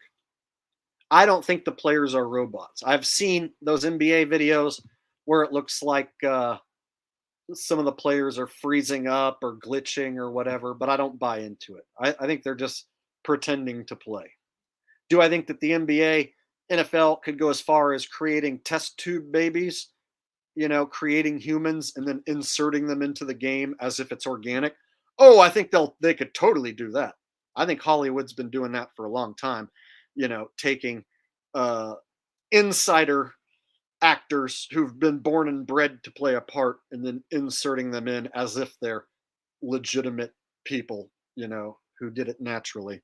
So they can, for instance, let's say, have a Patrick Mahomes who they grow in a test tube and have plans to play football and then make it happen, and people would think, oh well, that just he's just naturally that good, you know.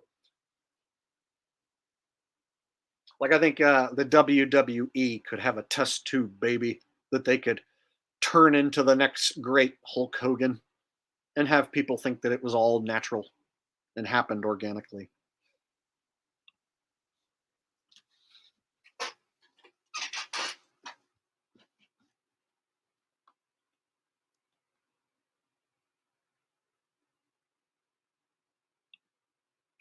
Well, history doesn't always repeat every 33 years. So there are some examples where they do a call back to an event 33 years ago for sure, like the Bills missing wide right, but they didn't miss wide right in the Super Bowl this year. So that Bills missing wide right in a playoff game is similar to them missing wide right in the Super Bowl 33 years ago, but it's not exactly the same. And then there's tons of times where like the Super Bowl doesn't match up to 33 years ago at all.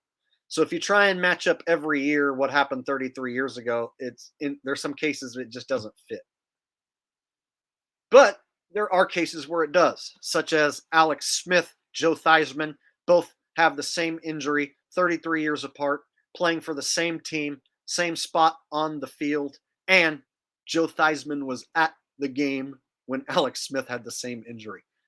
That right there is some freaky deaky crazy shit. Look into that one, Alex Smith, Joe Theismann. That one will blow your mind because both injuries look somewhat real. But how the hell can you have both injuries be real 33 years apart?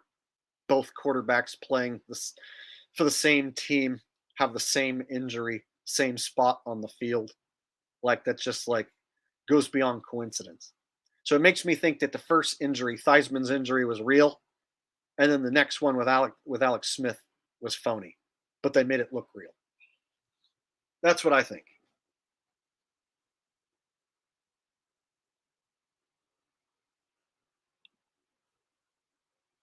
I feel like the Theismann one could have been legit, and then they can just do the Alex Smith one and have him have his leg get pinned behind him, and it look like he's got the same injury, and then the fact that Theismann was at the game, like, come on, dude, like that, there has to be a trick to it. It can't just be a crazy coinky dink that Alex Smith, quarterback of the Redskins, Joe Theismann, quarterback of the Redskins, same injury, same spot on the field, and Theismann happened to be at the game that day. No way, dude. Can't happen unless there's a trick involved.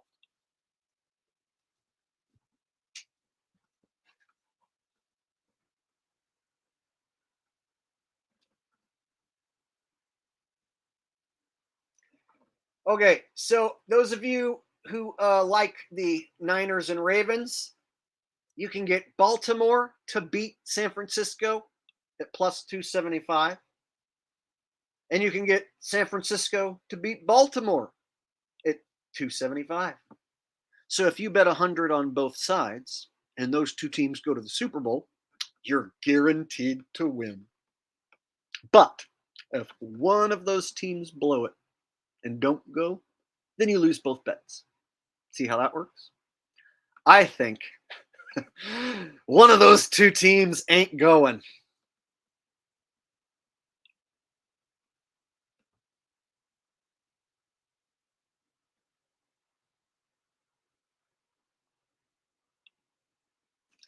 I haven't enjoyed it in a long time. In fact, it makes me mad and irritable, and I'm looking forward to the season being over.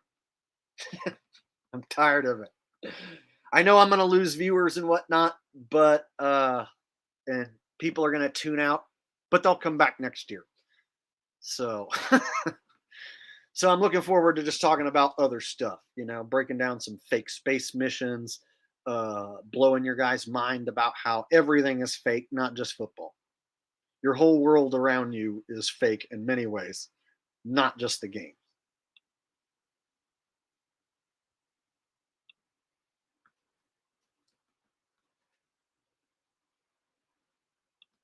Yes, if you have money on the line and you win and you predict the outcomes correctly, that's the only time it's enjoyable. But when you don't pick the outcomes correctly and you lose money and people talk shit on top of it, then it sucks. Then I hate it and I want it to go away. That's pretty much what caused me to not pick last week in week 15 was like I got agitated losing a few games and was like, I hate this shit. I'm never gonna watch any of it. I'm just not gonna do it anymore. And then 2 weeks later, I'm like, well, maybe I can come back and make some picks.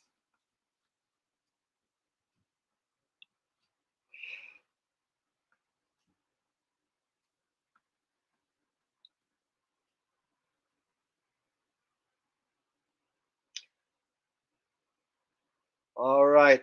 So I've been on here about 2 hours and I went through all the matchups. I haven't made my decision completely, but I'm about 90% sure who I'm going with. And if you've been paying attention, you pretty much already know who that is. But I'm gonna wait like 2 days or so and wait for the talking heads to make their picks, and then I'm gonna wait for any late surges of money. So I'm keeping an eye on the websites and seeing the money come rolling in, and checking the numbers and seeing if that matches up with what I think. And so I'm gonna wait a few days, but I'm gonna put out my official pick, and I'm about 90% sure who that's going to be already. Slim chance that I change my mind.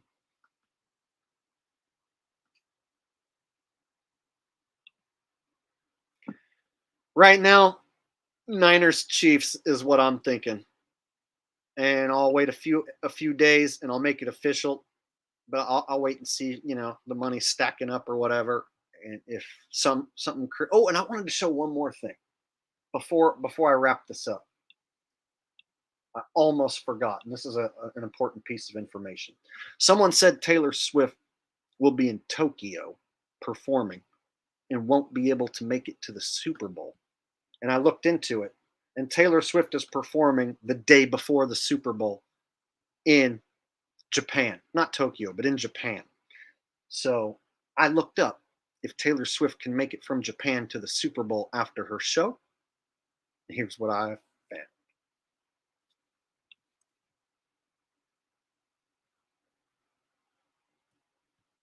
Can Taylor Swift make it to the Super Bowl? Oh, look at how her tour dates align with the big game in Las Vegas. Taylor Swift and Travis Kelce are more than just an A-list couple.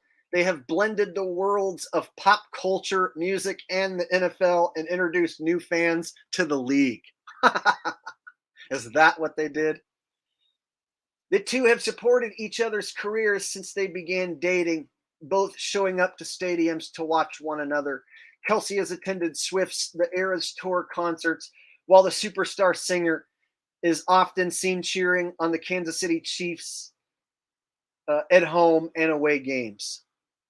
Swift is scheduled to perform in Tokyo. Okay, so it is Tokyo. The week leading up to the Super Bowl, which is one win away from, which Kelce is one win away from playing in. Her final show of the Japan leg, Saturday, February 10th, 6 p.m. Super Bowl, February 11th, 6:30 p.m. This does give her some time to make the big game, but not much. Time zones do help, however. Tokyo is 14 hours ahead of the East Coast, meaning she will be going back in time in a way when she travels back to the United States, making things slightly easier. Swift does not go on stage right as the show begins.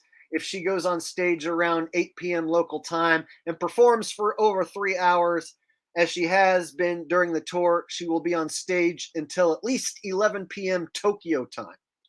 Luckily for Swift, she does not have to worry about going through long security lines at the airport or having delays for her flight. If she leaves at midnight, a 10 to 12-hour flight would put her in Las Vegas around 10 a.m. to noon, which is about Saturday at 8 to 10 p.m.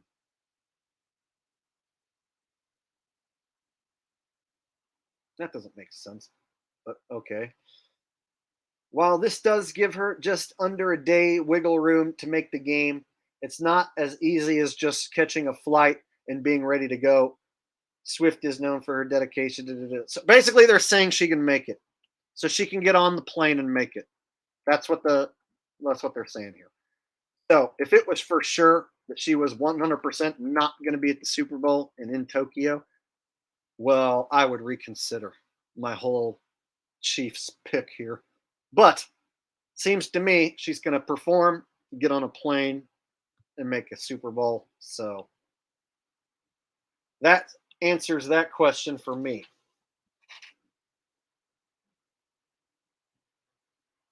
It seems like they gave her just enough time to make it, you see? It doesn't quite conflict.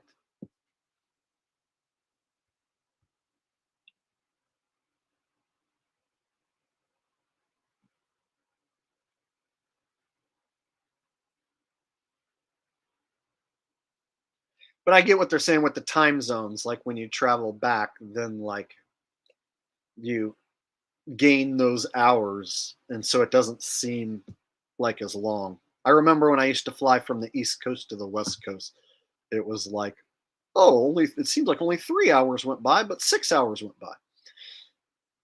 But then the other way, if you go from the West Coast to the East Coast, then it's like you lose that 3 hours.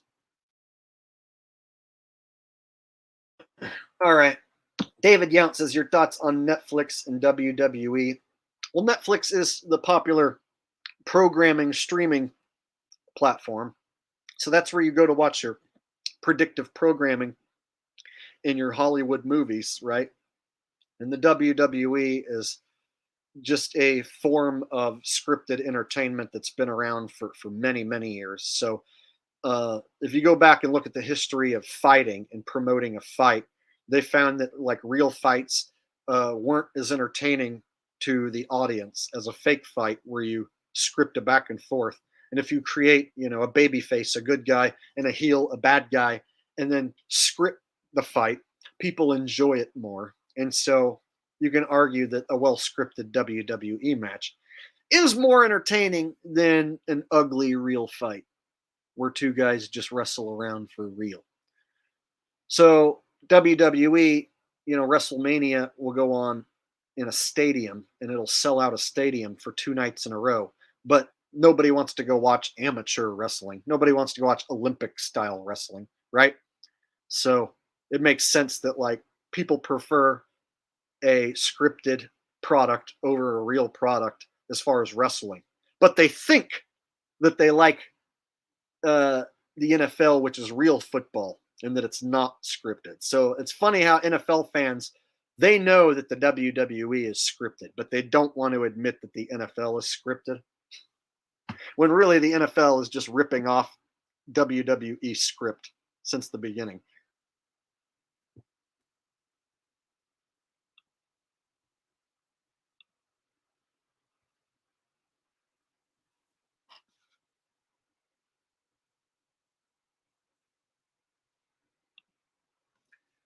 Olympic wrestling's boring though. You're just going to see two guys rolling around.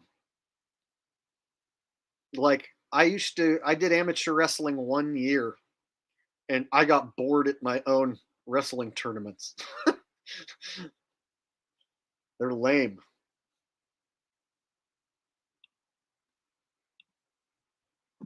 Dawson Jesperson says, look into Antarctica, one of the biggest lies out there. Love your work, by the way.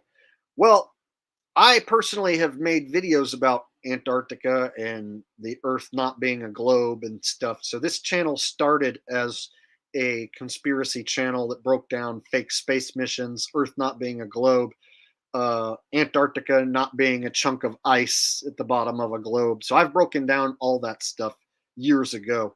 So, what is Antarctica? I don't like to um, make assumptions as like absolutes. So I don't say for sure what's happening down there because I don't know and I've never been there. But I'm pretty sure it's not a chunk of ice, and all the countries agree to not go to war over that chunk of land. All the countries agree that it's for scientific purposes only, and that's like the only piece of land that's like that. And so, yeah, a piece of land like that shrouded in mystery that none of us are allowed to go check out and explore on our own without the government being there to watch over. Definitely something there, but being I'm stuck here, in my barn. I don't have my own boat, and I've never personally went down there and explored myself, and I don't think I will ever get to. I can only assume. So I don't know if you can go past the ice, get up on the ice wall, travel a ways, and then it starts getting green and nice again, and then there's another sun or whatever. I don't know. I have no idea. There's no way to know because they have us all uh, enslaved in our own little barnyards, right? You got to get permission to get on a plane. You got to get permission to leave the country, and you got to get a visa. And you can't stay as long as you want. You can't go where you want. So who do you know that has a big gigantic boat and a crew that's actually going to go explore and see if what they told us is even real? I don't have a big boat and a crew. I wish I did. See what I'm saying? So all we can even do is just assume what might possibly be out there and assume that they for sure lied to us about what it is.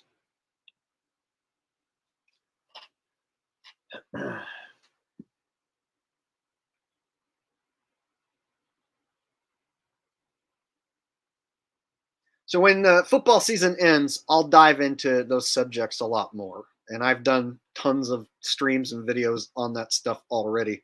So when the season ends, people are going to get a dose of some hardcore truth. And I'm looking forward to waking some people up to some stuff that we've talked about over here many times. I know I've got so many new subs that I'm going to be talking to a new audience about this stuff that I've already covered. So I'm looking forward to catching up my new subs to where my old subs are. But first, we got to get through these fake phony games.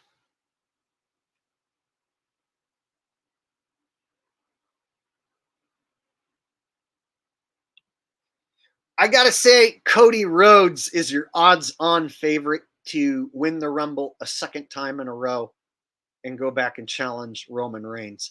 The problem is The Rock is showing back up. And so now the WWE trying to figure out if they're going to do Roman Reigns versus The Rock, Roman Reigns versus Cody, or both matchups, one on both nights. So I know they're still trying to figure out their main event scene. They might not have made up their mind yet. Maybe they have. But The Rock is also in the picture, which muddies the water a bit. And then CM Punk just returned, but it looks like they're going to set him up with Seth Rollins. So I think we see Seth Rollins and CM Punk in one of the main events. And then we see Cody win the Rumble and take on Roman Reigns in the other main event. And then perhaps we also get Rock and Roman Reigns on night one. So perhaps we get Rock Roman Reigns night one, and then Roman Reigns Cody night two at WrestleMania. But I would say Cody Rhodes to win a second year in a row.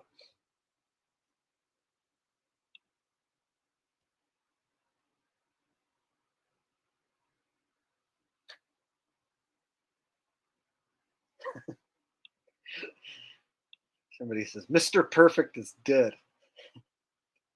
I like Kurt Hennig to win this the Royal Flumble.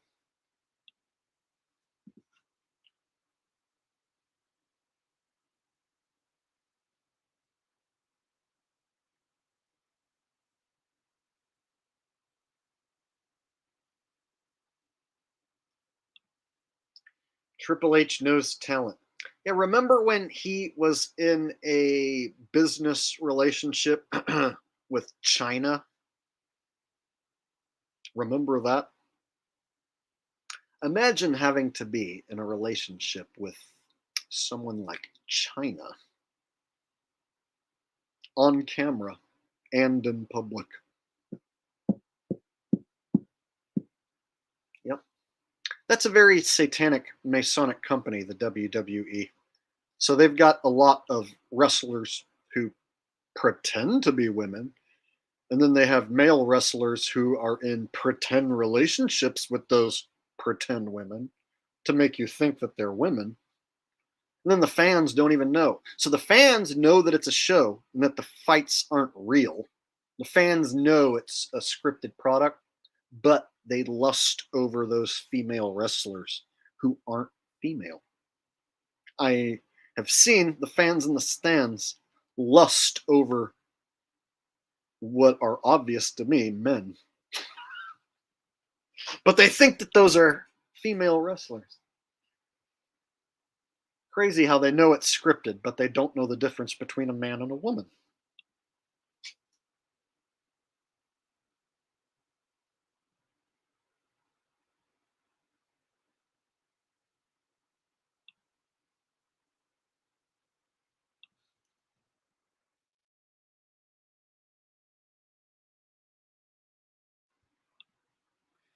Before X-Pac was with China, China was with Triple H. So China joined DX, the most popular faction in the world at the time, and they put her over as a really strong lady.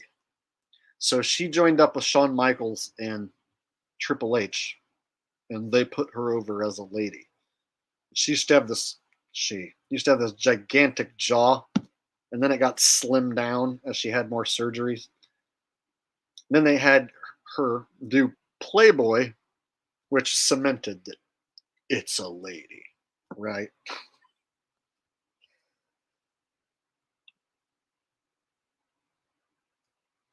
So they still do the same thing to this day. They have Seth Rollins in a pretend relationship with Becky Lynch, whose nickname is The Man. A female wrestler whose nickname is The Man. Oh, and she happens to wrestle as good as a dude. Back in the day, in the 90s, 80s, 70s, when they used to have women actually try to wrestle, the matches were terrible. And so they figured out that if they have dudes dress like ladies, that the matches will be better because you have dudes wrestling who are better at wrestling. So basically, women aren't good at wrestling.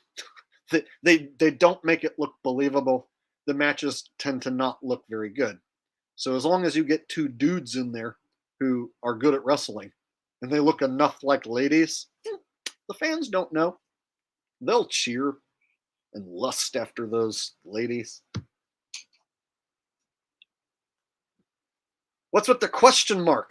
Take a look at the shoulders, my man. Bianca Belair. Let's go ahead and I'll pull up a picture and we'll see what you guys think. And this guy's got a question mark.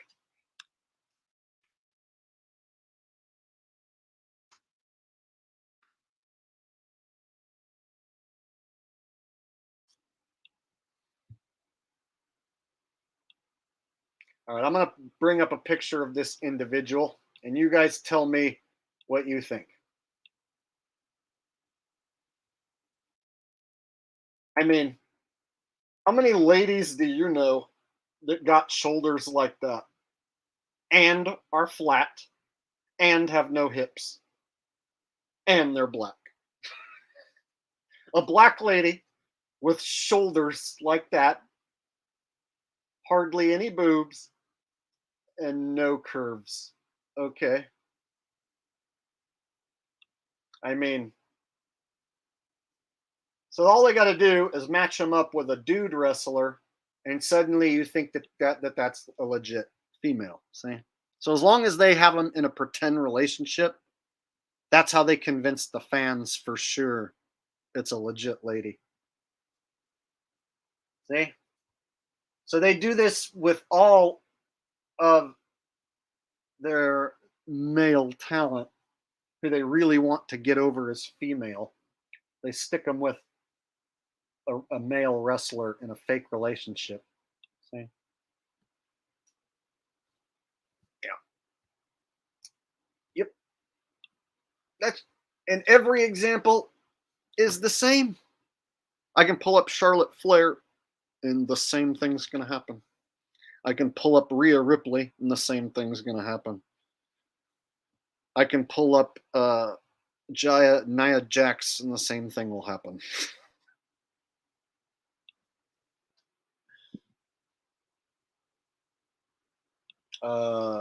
No, this is 100% false, actually. Serena and her sister Venus are not biological females at all. So you're totally wrong on that one. You need to wake up. This is a man's world.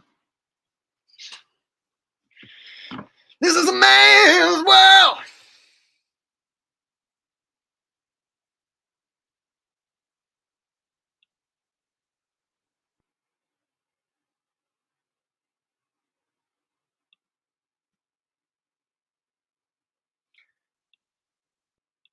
All right.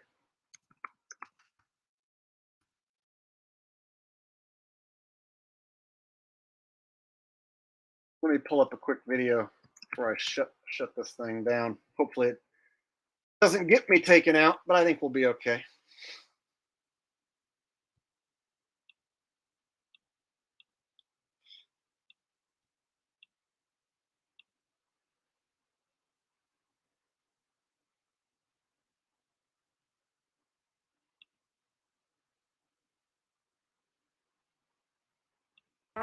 Which you can't hear nothing now. Just know it's talking. Now you hear something. You can't hear nothing now. Can you? Now you took those books. Yes. Long time ago. You are very true. Did you want to read No, I With You or Without You? Yeah, I'll read that. See what this says here? Trans World Sport.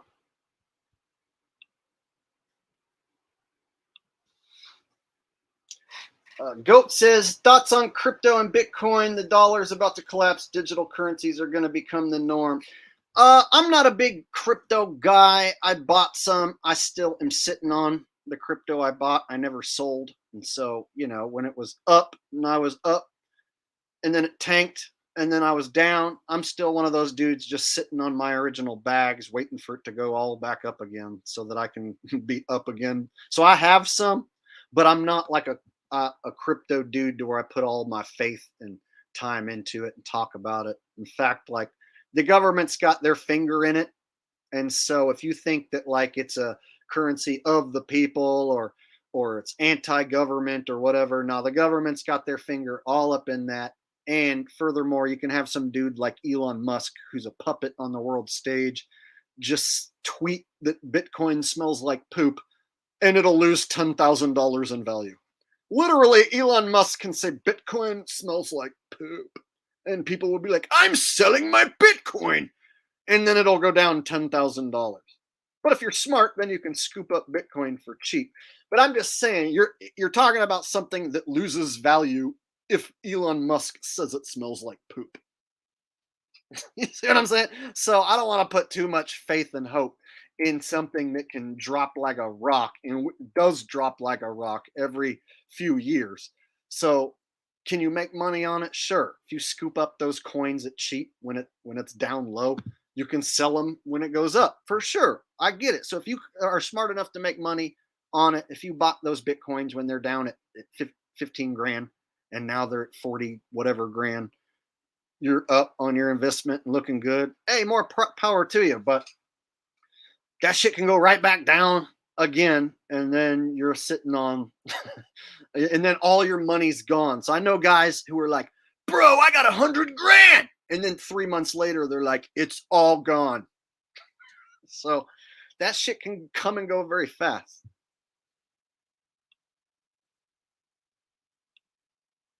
So I bought some, I have some, but I don't promote it and I don't push it. I don't want to be associated with it and have people think that like I'm pushing some sort of crypto deal or whatever. So I don't associate myself with any coins or anything anymore.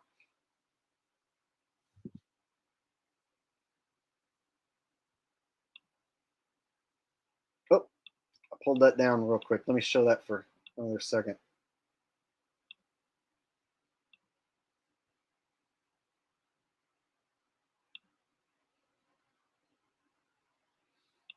Machinum.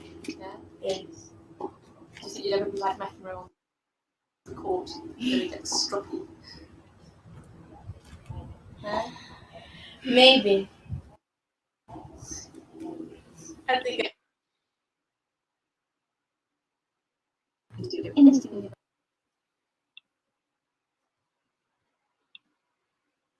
The Lost Angel says, I wonder what would happen if Roger Goodell came out and said everything is scripted. Would the NFL still survive? It's almost like they're slapping people in the face with it this year.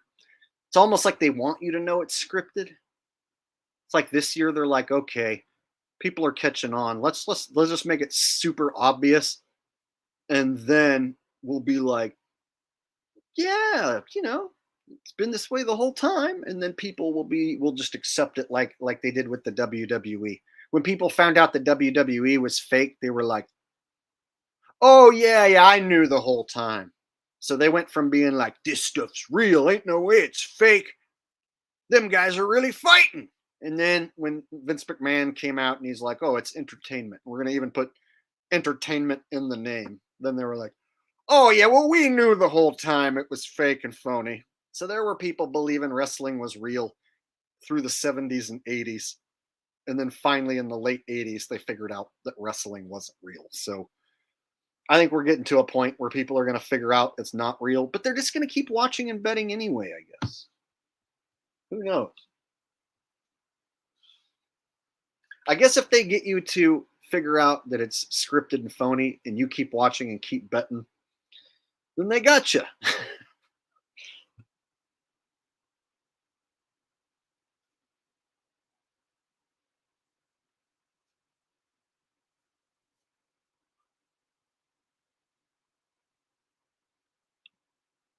This guy says, "Who watches WWE in 2024?"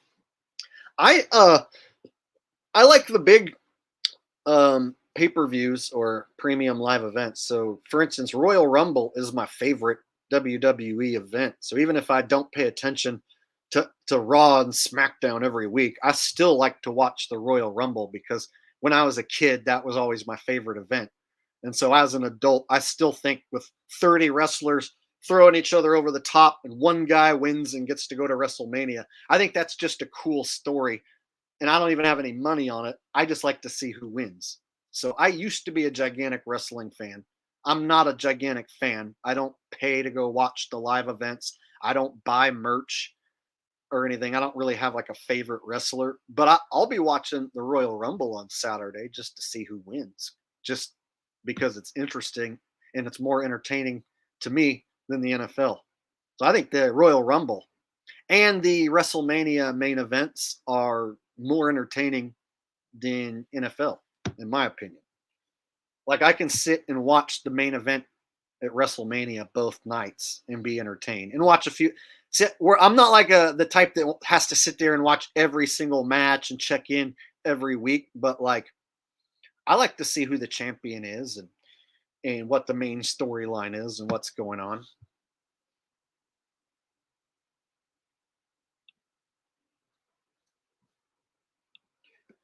You're incorrect, sir. You can bet.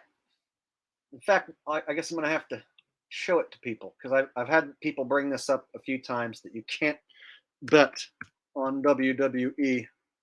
But you can.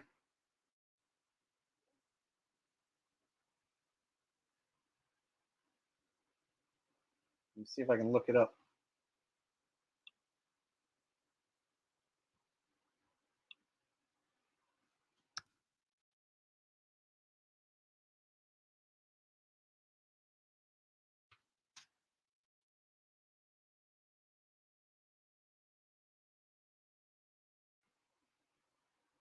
Let me see.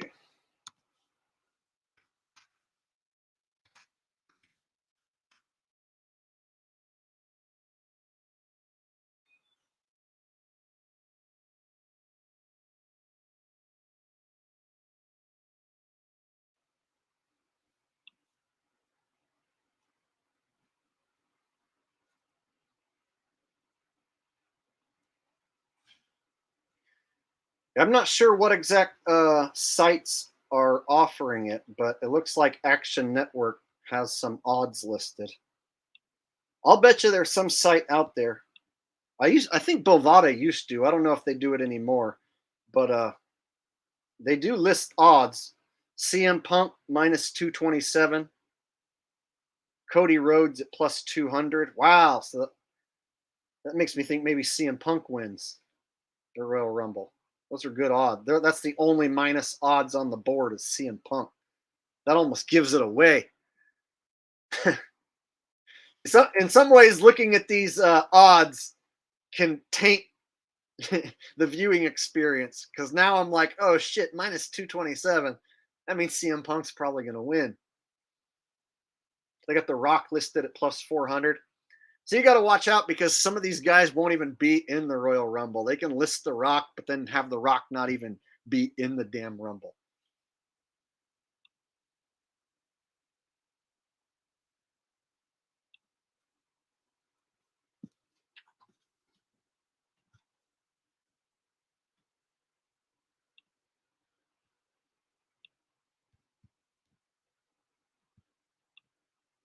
The Lost Angel says, I feel like there won't be fans anymore and the game would die because what's the point in being a fan and watching when it's fake?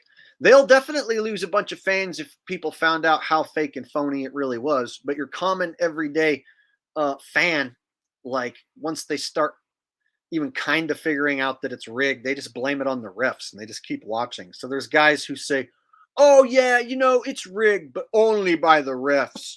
And a team who plays really good can overcome the refs trying to rig it. So as long as you play really good football, you can overcome the rig. So there's still guys who think it's only rigged by the refs. Refs are the only ones who can influence a game. I want people to realize all the players are in on it. And to me, it's obvious all the players are in on it. But still, people show up to my channel and say, this guy doesn't know what he's talking about. It is rigged, but not by the players. It's the refs. As if you can rig every game just by throwing penalties. We don't want the Niners to win. Let's throw a penalty on every single play. Yeah, that's not how it works. If they don't want the Niners to win, they just have Purdy look like crap on purpose, right? If they don't want a team to win, that team just shows up and sucks on purpose. But the fanboys still will say it's just the refs. So they've done a good job at throwing the refs under the bus as being the only ones who rig a game. So the NFL did that last year a lot. Like, oh, fans think that it's rigged, but it's because the refs are making bad calls. That's why fans think it's rigged. It's like, no. I don't think it's rigged. I know it's rigged. And it's not the refs. It's the damn players. And the refs. The refs keep the game on script. The players play fake, phony football.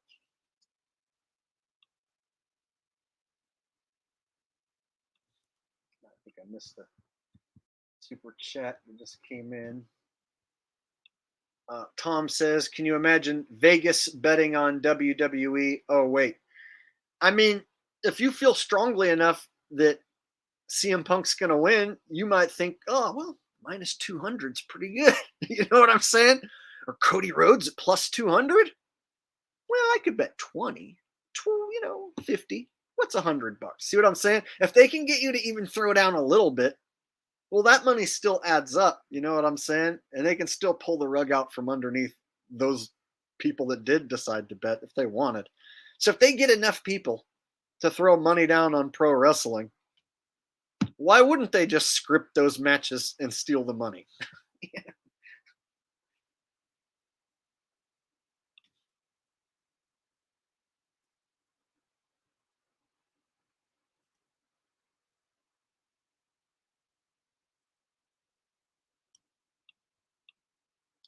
Joey Law says, my dad's been telling me for 10 years that all sports are fake. Took me until this past year to fully believe what he was telling me all those years ago. Yeah, if you bet on this stuff long enough and try to make money, you'll see like it's rigged and scripted. And then the only way to like actually like get an edge and win more than you lose is to know it's rigged and scripted. It's kind of hard to win and make money regularly betting sports if you're a sucker who thinks it's real. Whereas if you know it's fake, you're more likely to nail an upset. You're more likely to see that one team is a public favorite and then go the other way. Whereas if you think it's real, you're more likely to bet with the public, think that one team's better because their defense stats are this, that, or the other, because they're good against the run, or because they have a better quarterback or whatever. When you start throwing that stuff out the window and you look at like public money, a spread being deceptive on purpose to try and trick you, once you start figuring that out is when you can turn the tables and actually start having a bit of an advantage when you pick. So if you bet enough and you get clipped enough and you lose enough, you should eventually figure out, hey, how come all these games that look like the spread's wrong are the ones I keep losing on? When I used to think it was real, I'd go through the spreads and be like, oh, here's the one spread that I think they messed up on. They were wrong on this spread. And then I would bet that game and lose. And after you do that about 10 times, that's when you're like, okay, there's a trap. They're setting a trap each week. So that one spread each week that looks too good to be true is usually 9 times out of 10 going to be the trap. So once if you bet and lose enough times, that should teach you a lesson that they're purposely setting betting traps for you. How many times are you going to walk into it before you figure it out?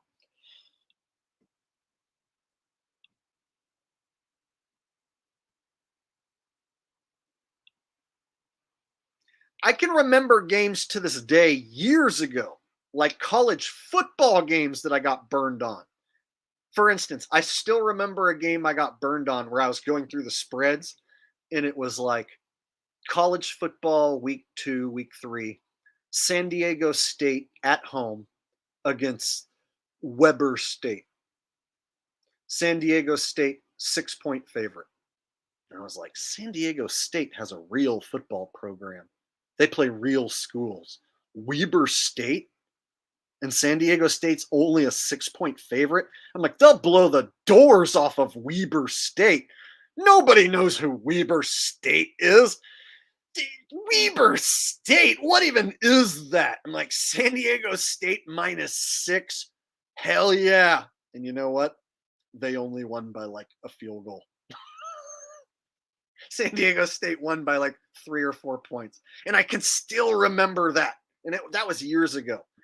I can still remember games where I'm like, Oklahoma against Iowa State at home.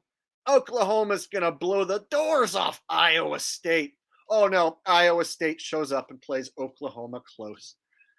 So I remember games years ago that I saw spreads that made no sense. And I was like, that's easy money.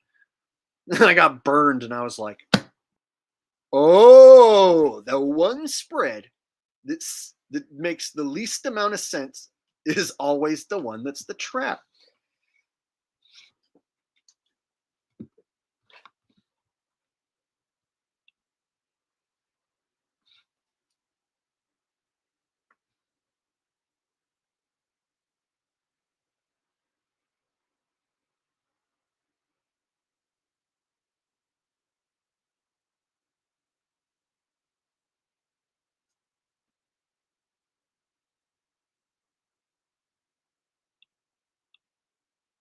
Okay, it was 6-0. I think the spread might have been maybe -7. Whatever it was, but it was deceptive to where I went with San Diego State and like they didn't cover.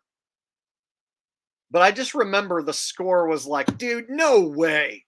You know what I mean?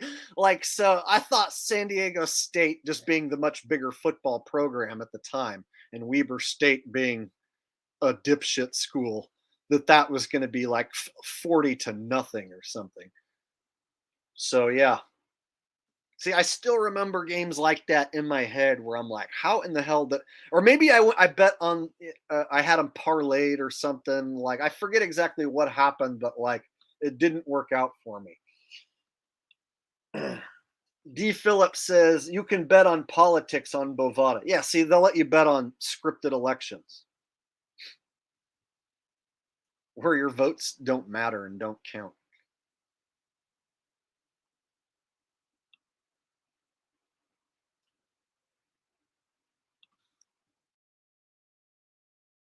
People are correcting me because I said Weber instead of Weber. Who gives a shit? You guys remind me of the dudes when I called Josh Allen Joshua. They're like, his name is Josh. Because on one video I said Joshua, throwing the ball, and then when the guy's like, dude, his name is Josh, not Joshua. Okay, I'm sorry. I'm so wrong for saying Weber instead of Weber. I'll quit tomorrow and never make another video ever again. I feel so bad.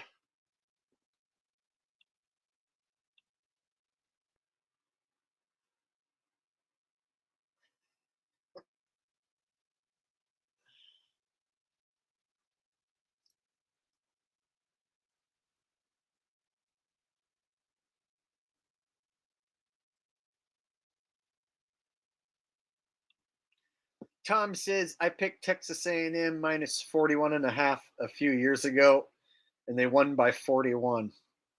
Yeah, isn't it awesome how the odds makers in Vegas, they're a group of guys who like they sit around and go, all right, fellas, who do we think's going to win and how much? Let's just figure this out. We're smart. We know. We're just going to take a guess. And they just happen to guess perfect.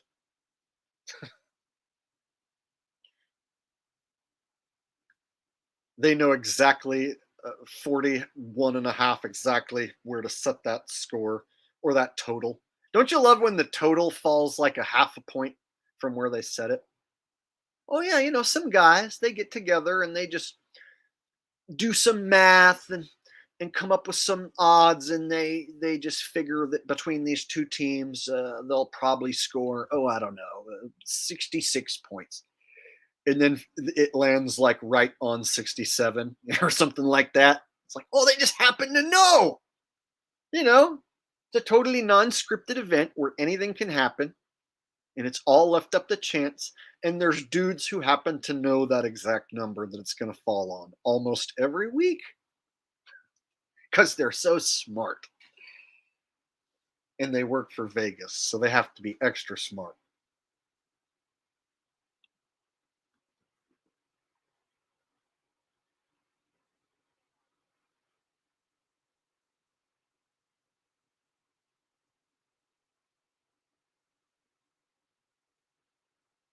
Okay, I'm going to go ahead and get off here, guys. It was a fun stream. I went over all the games, so if you missed it, I went over all 4 matchups and why I like them and don't like them, and who I think makes the most money for Vegas and all that stuff. So I will put out my final picks in a couple days and my spread picks, all that stuff for these 2 games. But I'm pretty much 90% sure who I'm rolling with. So I'll catch you guys in the next video. Maybe tomorrow I'll have Lions and Bucks review video ready for you guys. So I'll have to start working on that tonight, and I should have that finished tomorrow. And then Friday night, I'm looking to do a comedy stream, a non-football stream for all of the non-football fans. So until then, this is Jake the A-hole signing off. Y'all have a wonderful night. Good luck making any bets that you might make. Make sure to bet responsibly, and I will see you next time. Peace.